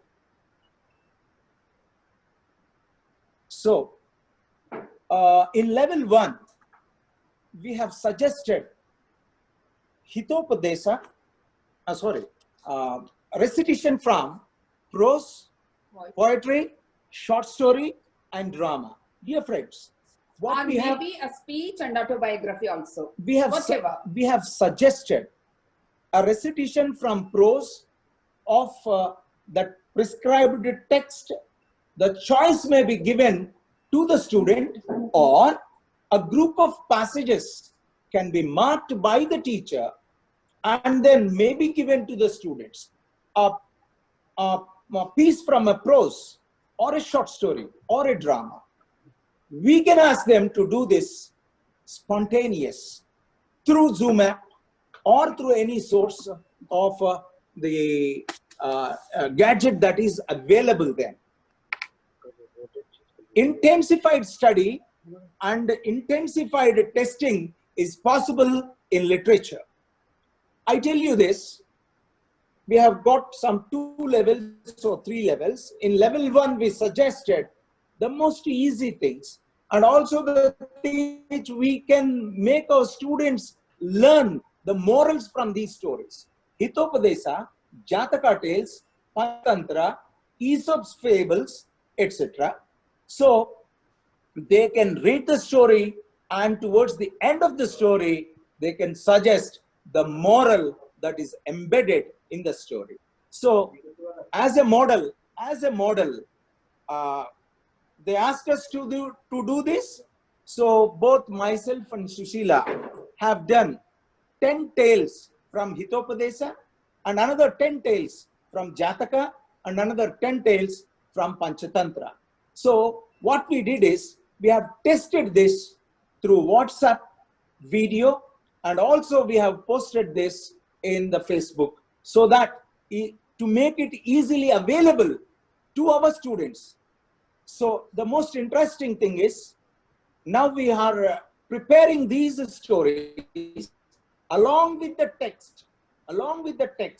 So as we read, the text should slowly run on the screen. So we are trying to do this in that form. So level 2. At level 2, we can give the task like reading or going through the tales from Shakespeare or Pickwick Papers, etc. And this, you can use this as additional study. And the next task is how and when to give the assignments. And what are the tools we need? Number 1 is cell phone. It's a must. And the second one is a tab or a Kindle or any desktop. Dear colleagues, Kindle. I have been using this Kindle years. This Kindle version, you can have number of books free of cost, or else you can simply scan and then you can send it to your Kindle, so that we can read it at our own convenience. See, and also we can prepare our own speeches and then we can put it in Kindle like this. And also we can change the font as big as you want or as small as you want. So this is one of the most useful resources for learning and also for teaching in the classroom. So this Kindle you can replace with so many textbooks. And then what else do you need? Good internet connectivity. Not only good, a strong one. And when to assign the work? This is another challenging task. You should assign the assignment to the students, to the targeted boards at the beginning of the module or at the beginning of the academic year, so that there is an ample time to browse the net and to fulfill the task within the time. And if the grammar is prescribed as a paper at PG level, prepare a question bank with 1000 bits for testing in each task. Here, I want to bring to your notice the practical thing we have done this academic year, that is the completed academic year. So we went for an online exam for our first year degree students. The exam component is for 40 marks. So we have 4 grammar questions. So to complete those 4 grammar questions, we prepared, each section has 100 bits. For example, parts of speech, 100 bits. With the 10 exercises. Each exercise consists of 10. 10 into 10, 100. Prepositions. So again in the same module. So we have prepared 400 questions for 4 topics. So this, see, most of the universities have prescribed university grammar as a textbook written by Kirk to their students. The theory can be tested in the assignments, etc. But the students' practical knowledge can be tested through this manner, because 100 bits for a small section means we have ample time and ample space to test the students' practical knowledge in handling the grammar problems. So next, what we have suggested for assignments, one is, naturally, every literary student has to go through these things: figures of speech and literary forms. These definitions and examples are easily available on the net, and also important literary movements and ages are available on the net. Or else we can give it to the students and ask them to prepare a presentation. Can student creative definitions with pictures and examples. This can be submitted in the form of the assignment, and we can test the student spontaneously, asking him questions on literary movement, ages, and also literary forms and speeches, either through Zoom app or some other gadget that is convenient for both the student and the teacher to handle them. So another model you can take up like this to test the students' knowledge about the great literates. You may prepare a small presentation of the life of the poet or a novelist, dramatist, or any other writer. And another task you may assign about the age and the characteristics. And then you may also ask them to the works, his or her contribution to literature, and then the salient features of the critical theories, as well as the application of those theories to the prescribed lesson or a piece of work. For example, see, the student may learn the form of a sonnet. When he is reading the text prescribed to him, you can ask him, find out the salient features of the sonnet to that prescribed poem. This is how you can link the theory to the poem. This can be done through assignment or also through online process. So Another model is here.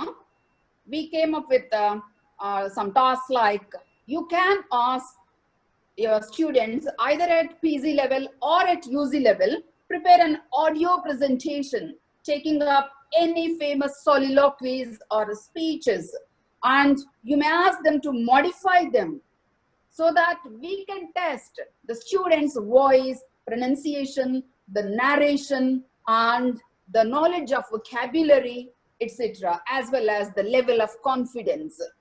Here, this type of assignment takes lots of time for the student and also for the teacher to assess it. Really, this is a very, very Herculean task for the teacher to assess so many recordings.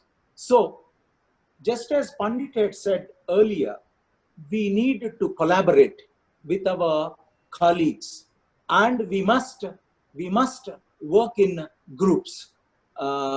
Just as you must have heard, you must have seen this. Both of us are doing this program after fighting so many days. See, for the last 3 days we have been fighting how to give the material in the stipulated period. So we must work in groups or in pairs. Otherwise, we can't assess so much of online content by a single teacher. So, especially this, preparing an audio presentation is a very, very difficult task. So, you can give some liberalities to the students. What are the things to be marked for evaluation? One is voice, second one is pronunciation, third one is narration. And here we have found a way, that is, we can ask our students, just as Shakespeare is unavoidable in the classroom. So he may be bored going through and through the soliloquies. For example, the most famous one, this we have come across it, to be or not to be, that is the question. And everybody can, if you want to repeat the same thing, they may be bored. You can ask the student, be creative. On the web, there are many parodies, to be or not to be, on the model of to be or not to be. I have come across this, to wed or not to wed, that is the question. So the soliloquy goes basing on that. To go out or not to go out, now it is the problem, Corona. To wed or not to wed. So you can also ask the student to change the dialogue and fit it in the present problem or present situation you have given. For example, frailty, thy name is human. Most of us know that. You can ask the student to change it. We have done a model. Corona. Thy name is frailty. Thy name is frailty. Sorry, we have typed it. Thy name is woman. Please bear with me. All the women, I did this. Please forgive me. Corona. Thy name is frailty. Out and then out to damned spot. All the perfumes of Arabia cannot sweeten this little hand. That is from Macbeth. You can also say, out Corona. All the medicines in the world cannot put you out. This is how we can ask the students to be creative. How to make creative means, first of all, the teacher must be creative, or he must have some idea so that he can guide the students to be creative. And another one, what we found is, fastest is being prescribed to most of the students. You can ask, you change the last scene of fastest. I have but 1 bare hour to live. The clock strikes 12. So the paragraph runs like that. So you can ask our student, you put in the shoes of a person who is to be executed in about few minutes. So you give him the situation of fastest. You give him the passage given to fastest. So you can ask your student, come on, it is now your turn to write a small sequence basing on that. This is how we can make our assignments interesting, and also others can come and feel that the assignment given is up to a standard. So such tests will be helpful, not only helpful, they dig out the creative abilities in the students as well as they help them to improve their presentation skills. Naturally, the student will get rid of all the inhibitions. So, another important thing, what we found, another model is, dear friends, We can ask the students' knowledge about the literary terms as well as the literary terms. So this make them to study, to go through a particular literary form, and you ask them to relate that to one of his prescribed pieces. so This we can give as a written part as well as oral presentation.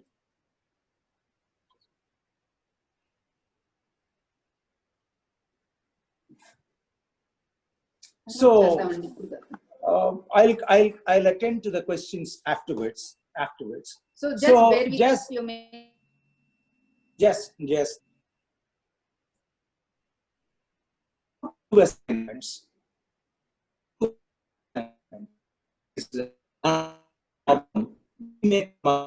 In this process. So after searching many things, what we have come across, I have given the website address also there. The PDF file is there. It is, though it is 2014 text, we have gone through the text and then we found that it will be useful for the student. Before giving the assignment, well in advance, we have to train our students on these points, which I have given unit-wise numbers are there. For some, I have given the titles. What is good academic writing? In that book, it has been discussed. These are the contents given in the textbook. In the textbook. So you can make use of this text, divide into parts, and then assign the task to the students. Because citation is one difficult thing student cannot understand. So how to use the critical resources, how to quote, how to mention them, and then how to write an introduction, and then how to write a conclusion.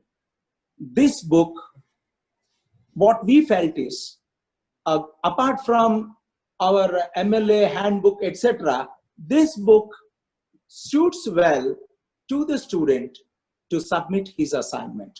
So, well before giving the assignment, we must make the student competitive, confident enough to submit the assignment.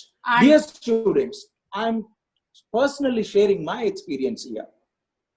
4 years ago, we went for second NAC accreditation.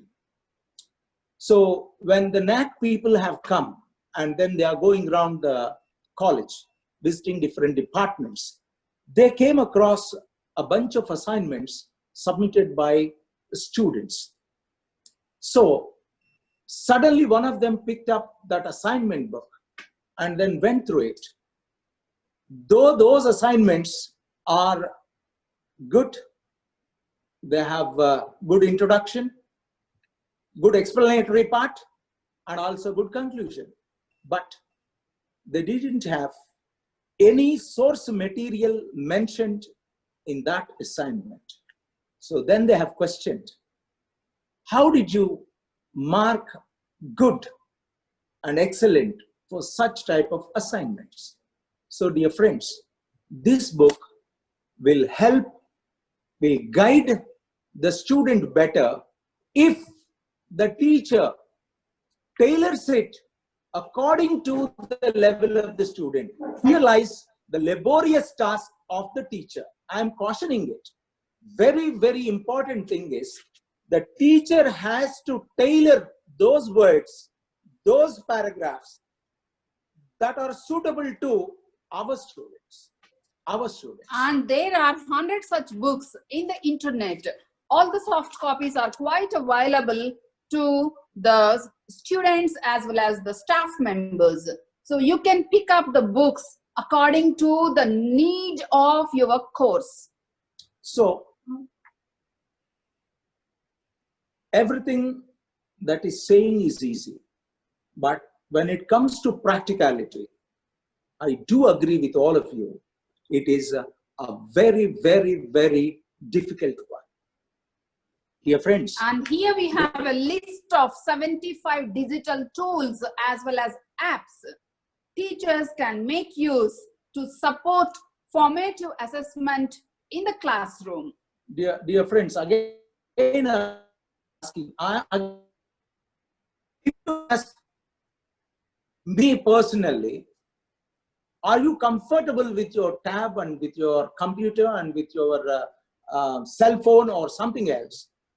My first answer is, so I'm comfortable with a book in hand. Yeah, a big noise answer quite naturally. But when it comes to writing, I feel I'm comfortable sitting before my computer. But now, 3 months, dear friends, we are spending more than 13 hours in front of the tab, doing the lessons, recording the lessons, only to make ourselves adjust to this gadget, only to make us feel comfortable in our future teaching sessions. Dear friends, I tell you, my first radio recording some 12 years ago in All India Radio, I sat before the mic and I was comfortable doing a talk for 10 minutes to 12 minutes. But later, when I was asked to do an interview in the Doordarshan, I was nervous.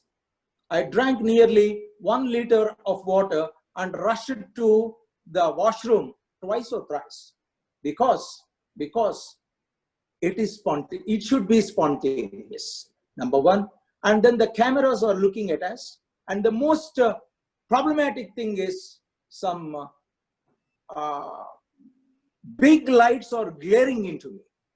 That made me nervous. But in course of time, it won't be a problem. But we will definitely get used to it.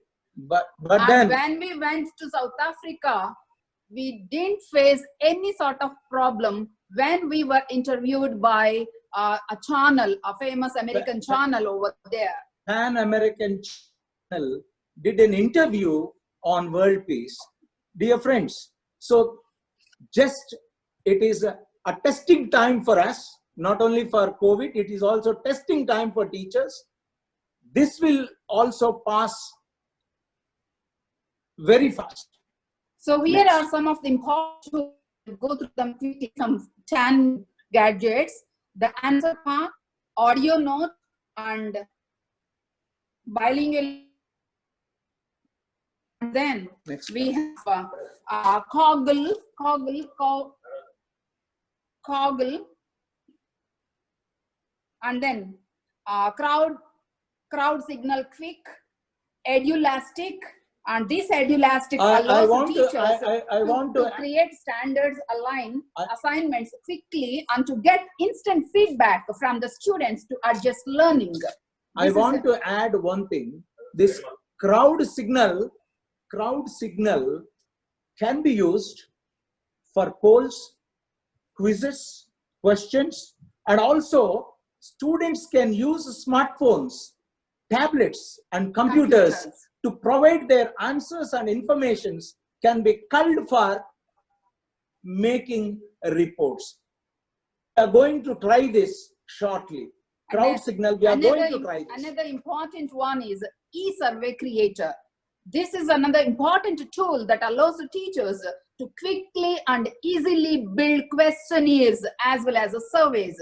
And there is a free option, but it's for a limited period of time. This also we can suggest.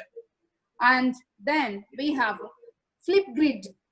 This tool has recently upgraded.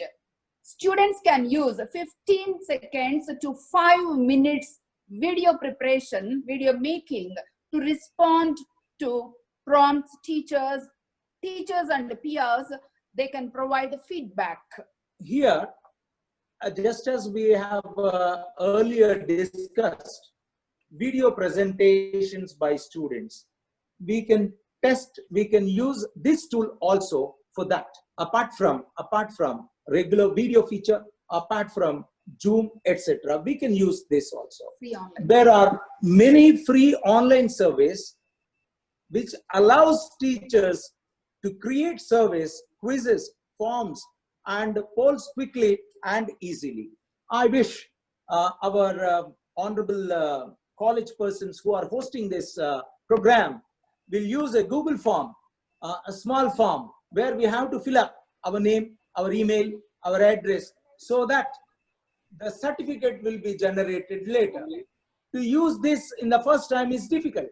Next time, it will be comfortable for the user as well as for the person who has to pool all of them and make them into a series of certificates.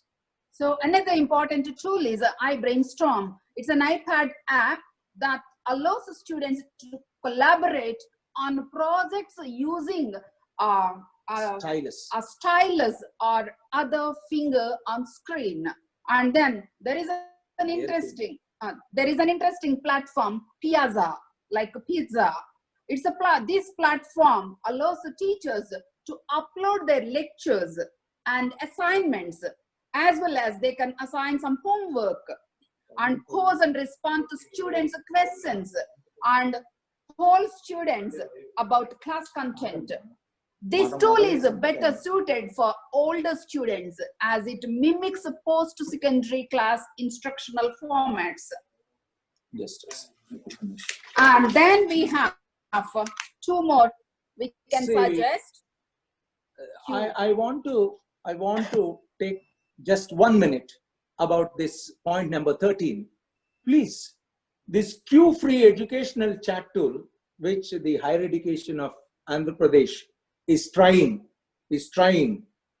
to bring it into force. But I feel this is very, very complicated. And I tell you that mirrors the Twitters and allows teachers to post questions and students to respond. That is via thread. Students can respond via text or video, and also tool allows journeys in which the teacher introduces a topic via video and connect the students. I have a question here. Is this possible? Is this possible? For this, what strikes into my mind is, have we ever dreamt that we people 225 or some 215 staff members are participating, sitting in various places through webinar? Have we ever imagined that this is possible? This is going to be possible? No. Within a short span of time? See, this is how, with the help of technicians, with the help of companies, all of us will teach online comfortably. Dear friends, I tell you, some 10 years ago in Andhra Pradesh, to test the students' knowledge in phonetics, phonetics was prescribed to degree students 10 years ago in Andhra Pradesh, which is a very, very difficult one, because they can't know that it is a highly testing time for us to teach our students this consonants, vowels, diphthongs, stress, tone, etc. And remember, 10 years ago, they tested this on a computer system where most of the students are incomputerate. But we had gone through it successfully. A very, very difficult ordeal. It took 3 months for the students to know the keys and also how to answer it, etc. But later, it has become a cakewalk for the students, just as Pandit sir has said that his students who were once faced many problems were comfortable now in different positions. So we were still wonderstruck how our students who come from rural background, from village background, can take a test, online test, conducted by Globe Arena. So now I want to tell you some big companies are coming forward to lessen the problem of this, Yeah, this question forming and then testing the students, etc. But the only thing is, in a dark tunnel, I am also in a dark tunnel. We don't know what's the future, how it will be. Now we are taken up one word, online. We don't know where this online leads us. It is like a stick that leads the blind. But anyhow, I sincerely hope that this stick will lead properly in the proper direction. So definitely in the coming days, we are confident all of the teachers, the students, and the parents, we are going to use all these apps and tools very effectively in not only in the medical field, not only in the research field, but also in the field of education and marketing. And dear participants, we have already sent the list of 75 tools and apps the teacher can use to support formative assessment in the classroom to the organizer, as well as there are 10 pages online resources for the teacher, that the tools that help to organize the assessment, exam, lesson plan, grading, etc. So you'll get the material through your email. So that will be taken care by the organizing secretary, I hope. So, dear friends, dear friends, I want to share, apart from this is personal, I want to share. Thanks, Patrick. I want to share one important thing. 1 minute. The different kinds of state governments are thinking of ifs and buts.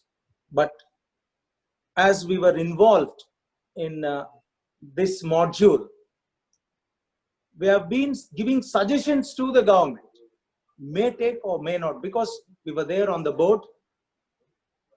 One thing is sure, what our government has given is, those 70% of the teaching goes on the regular basis, that is blackboard and then chalk and duster or LED.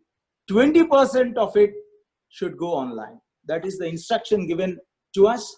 And then we are, what should I say, neck deep. If permitted, I can use another usage. We are head deep in preparing e-lessons, e-content for the students. Mind, here the government gave a caution that apart from preparing e-content to the students, you prepare 3 levels of questions. One is 1 mark. Second one is 4 mark questions. And third one is oral presentation. And fourth one is effective, interesting, and sincerely that makes the student work in preparing the assignment. This is how we have been studying hard. We want these things student friendly. Of course, there is another big problem also. After so much of discussions, so much of hard work, the government may put aside these things, and may ask us to go as you wish. That is regular classroom. But then, as Pandit ji has suggested in his speech, that NAC and RUSA are giving funds and also asking us to go for digital classrooms. So one step ahead of digital classroom is this online testing system. And one thing I can say with a lot of confidence, that no need to afraid of going for online classes. Within no time, within a single day, you can learn. Because all of a sudden, when lockdown started, our principal asked us to start lessons online. At that time, we didn't know anything. We didn't know any sort of tools or gadgets or any sort of such things. Most of our colleagues, we have 120 on the campus. Only 4 or 5 members are well equipped with the online lessons. What about the rest of the lecturers and professors? But once he is asked, it's an order. So everybody started learning. Mind you, I want to share my personal experience. Mind you, sir, dear colleagues, our syllabus was completed. Yeah, We have also two exams also got completed, and then we have to do from the first lesson to the last lesson, which is a very boring task for the students. So, and not only lessons, we taught them all the moral lessons as well as all the precautions, how to go with the corona and how to be at home and how to keep up their spirits and etc. and etc. So many tasks, so many things. and the biggest problems we encountered, maybe in future also, one is the students' internet data. He has many problems So with when the our data. principal made it compulsory, so we took the numbers, mobile numbers as well as the email addresses of our students within 1 day, and we started grouping the students and started doing the lessons. So we came up with a long list of I'll problems. put before you. These are the actual problems we came across. One is data limitation. Second one is electricity problems. Third one is charging problems. Fourth one is technical problems. And low internet connectivity in some places. And of all the things, the most important one is lack of interest in listening to the students. Just as Pandit had said earlier, it is one-to-one direct contact with the student is very, very important. I tell you. The physical classroom and the teacher can't be replaced. And another thing is, sometimes the student is present with his phone, but we could see only the empty chair or the ceiling fan because he is not at all interested in the speech. He has to be online for 1 hour. So what he does is, he puts the phone there and then goes off. And He puts off the camera so that nothing is visible there. And another interesting thing is, without proper dress, with his night dress or half baniyan, he comes there. And I took a class early in the morning at 8 o'clock. I have seen my students with a brush in their mouth, but they are present before the class. And another thing is... And some of our students, they put their legs like this, and then either his brother or sister, they show the mobile to his sister or brother. So he is listening to the classes. So, and another biggest thing is, when we share the documents to the students online, what happens is, they go on writing something on the paper. They write some cinema heroes' names, or else the politician's name. Suddenly Modi comes out, and then they simply write, "Go Corona, go Corona." I simply said, Corona doesn't know English. You people are saying, "Go Corona, go Corona." At least in your mother tongue, you could have asked it to run away from India. And in their profile pictures, you can't see the actual student. You can see only Amitabh Bachchan or some other great hero or heroine or a flower, etc. and etc. And there are now their names also with the fake names. So you can't find the real name, the real the picture of the student. That's the main problem. And we used apps like Zoom, and then Zoom, WhatsApp, and then Telegram, and then Google Class. These are all we experimented. Google Duo, and then so etc. Some 10 gadgets platforms the staff members of JKC College in Guntur, sitting at their homes, they experimented with online lessons. So that's why I'm confident anyone can learn. Necessity is the mother of invention. So if your job is in a critical position, and Pandit sir has said, you will learn. where there is a will, there is a way. That's all.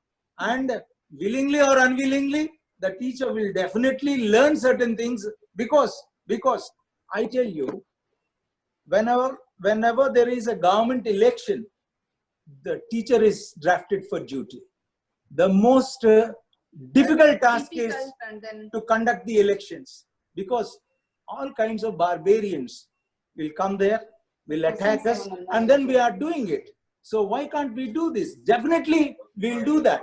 Definitely we'll do that.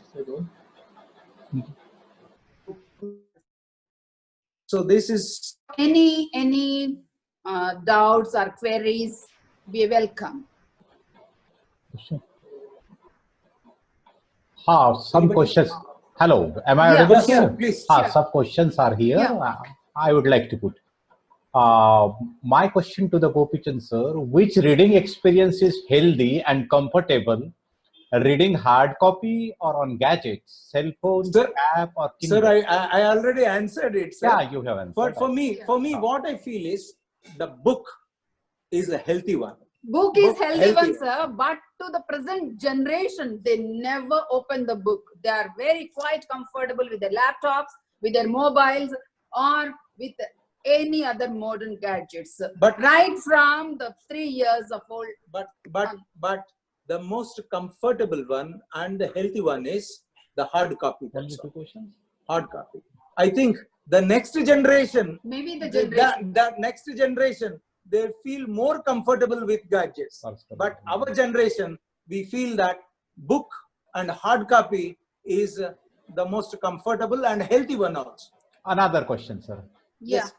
Can any ICT tool replace the teacher from the classroom? No, never.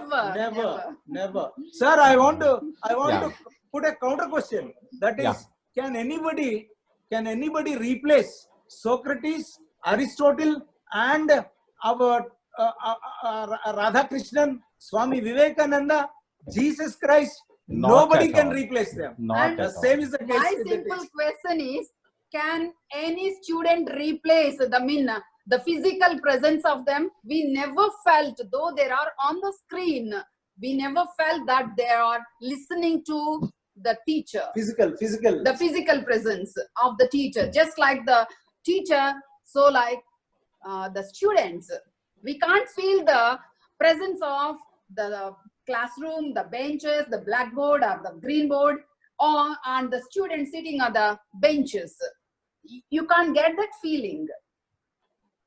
Just like the student can't get the feeling of, yeah, sir. May I please add something? Sure. Yes, to the response that you have, of course, graphically explained about the book, I would like to say, when we have a hard copy of the book on our hand, we can underline certain important portion from the text. We can also write meanings of, say, the difficult words in the margin that is on the left or right in the side, margin or in a diary. That means or in a flip pad. that helps us draw out quotations and, of course, develop vocabulary level. And to the second response, I would like to say, I had a friend from the United States of America, not exactly friend, but he was a co-resource person at an international level conference held in Andhra Pradesh. I was also there. So he said that his students only make use of the tabs in the classroom. So I think so far as this issue is concerned, that is going to be relative nowadays. But when it comes to Indian context, yes, we as the consumers to traditional pedagogy can hardly think of replacement of that kind. Thank you very much.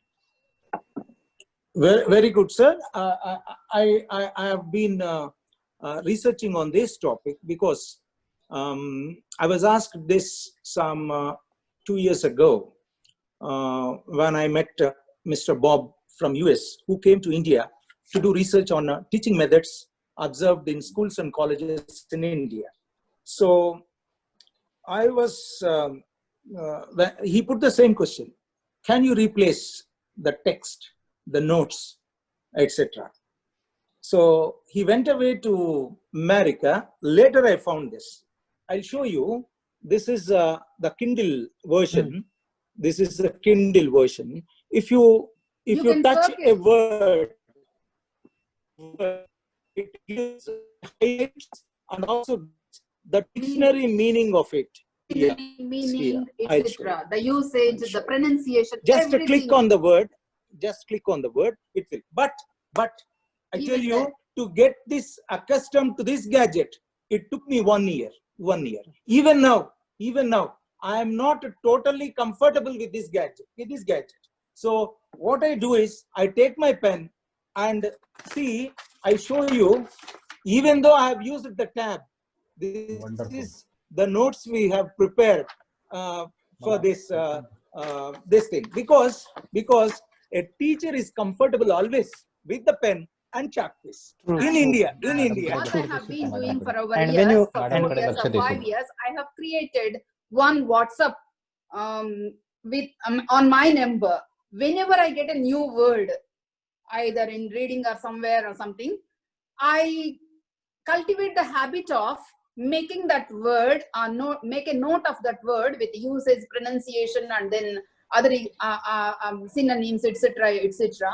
I go to Chrome, open the dictionary, and then copy that and paste it in my in your window. In my window. But instead of That's that, in instead WhatsApp. of that, WhatsApp. That's instead of that, a pen and paper would suffice what you wanted to do in the most complicated manner. Instead of carrying pen and paper everywhere, because we can't leave this even on the bed. So it is better to keep everything in comfortably nowadays, what I felt, in your mobile. Thank you. Any more questions? And any more queries? Okay, Saru. Can we sum up now? Yeah, true. It's up Yeah. to you. It's up to you. We don't know, and we haven't checked the time. Yeah, wonderful session, sir. Wonderful brainstorming session. I know that from the time that you received invitation from my side, you started managing the resources, managing the materials and files, digital tools. And you were in constant touch with a person like me who is so that simpleton in the field of creative world and that experiments. So I saw it from your side. Brainstorming session, sir. Thank you, Madam Nagsuseela, Madam. Thank you very much. Sir, for your wonderful ideas and experiments shared to all of us to manage the crisis. Dear friends, very creative and informative, effective speeches we got to hear and ponder over. Wonderful experience our expert speakers provided us. Due to presence and presentations of Dr. Milind Pandit, Professor Nagsuseela, Professor Gopichand, this webinar has reached a great depth and height. I highly appreciate their joining us in the webinar in the roles of expert speakers. Now, for formal vote of thanks, Sir, I just interrupt you for 1 minute. Yeah, you can. We have been organizing poetry festivals. Hmm. We have been organizing We have been organizing poetry festivals for our 13 years. This year, due to Corona, we have planned differently. So if there are any poets in the participants, we request them to send a video, a clipping of their own recitation written by them on the topics like lockdown and then Corona, or you can say the life, the plight of workers. the workers and the village life, etc. and etc. These are the themes, everything related to Corona. So we are going to bring out one ebook with ISBN number. So if there are any poets, they can send their poems through video. We'll send you. I'll send you the information to you. Later you can pass it on. Certainly. I will be sharing So, that one. I yeah. promise.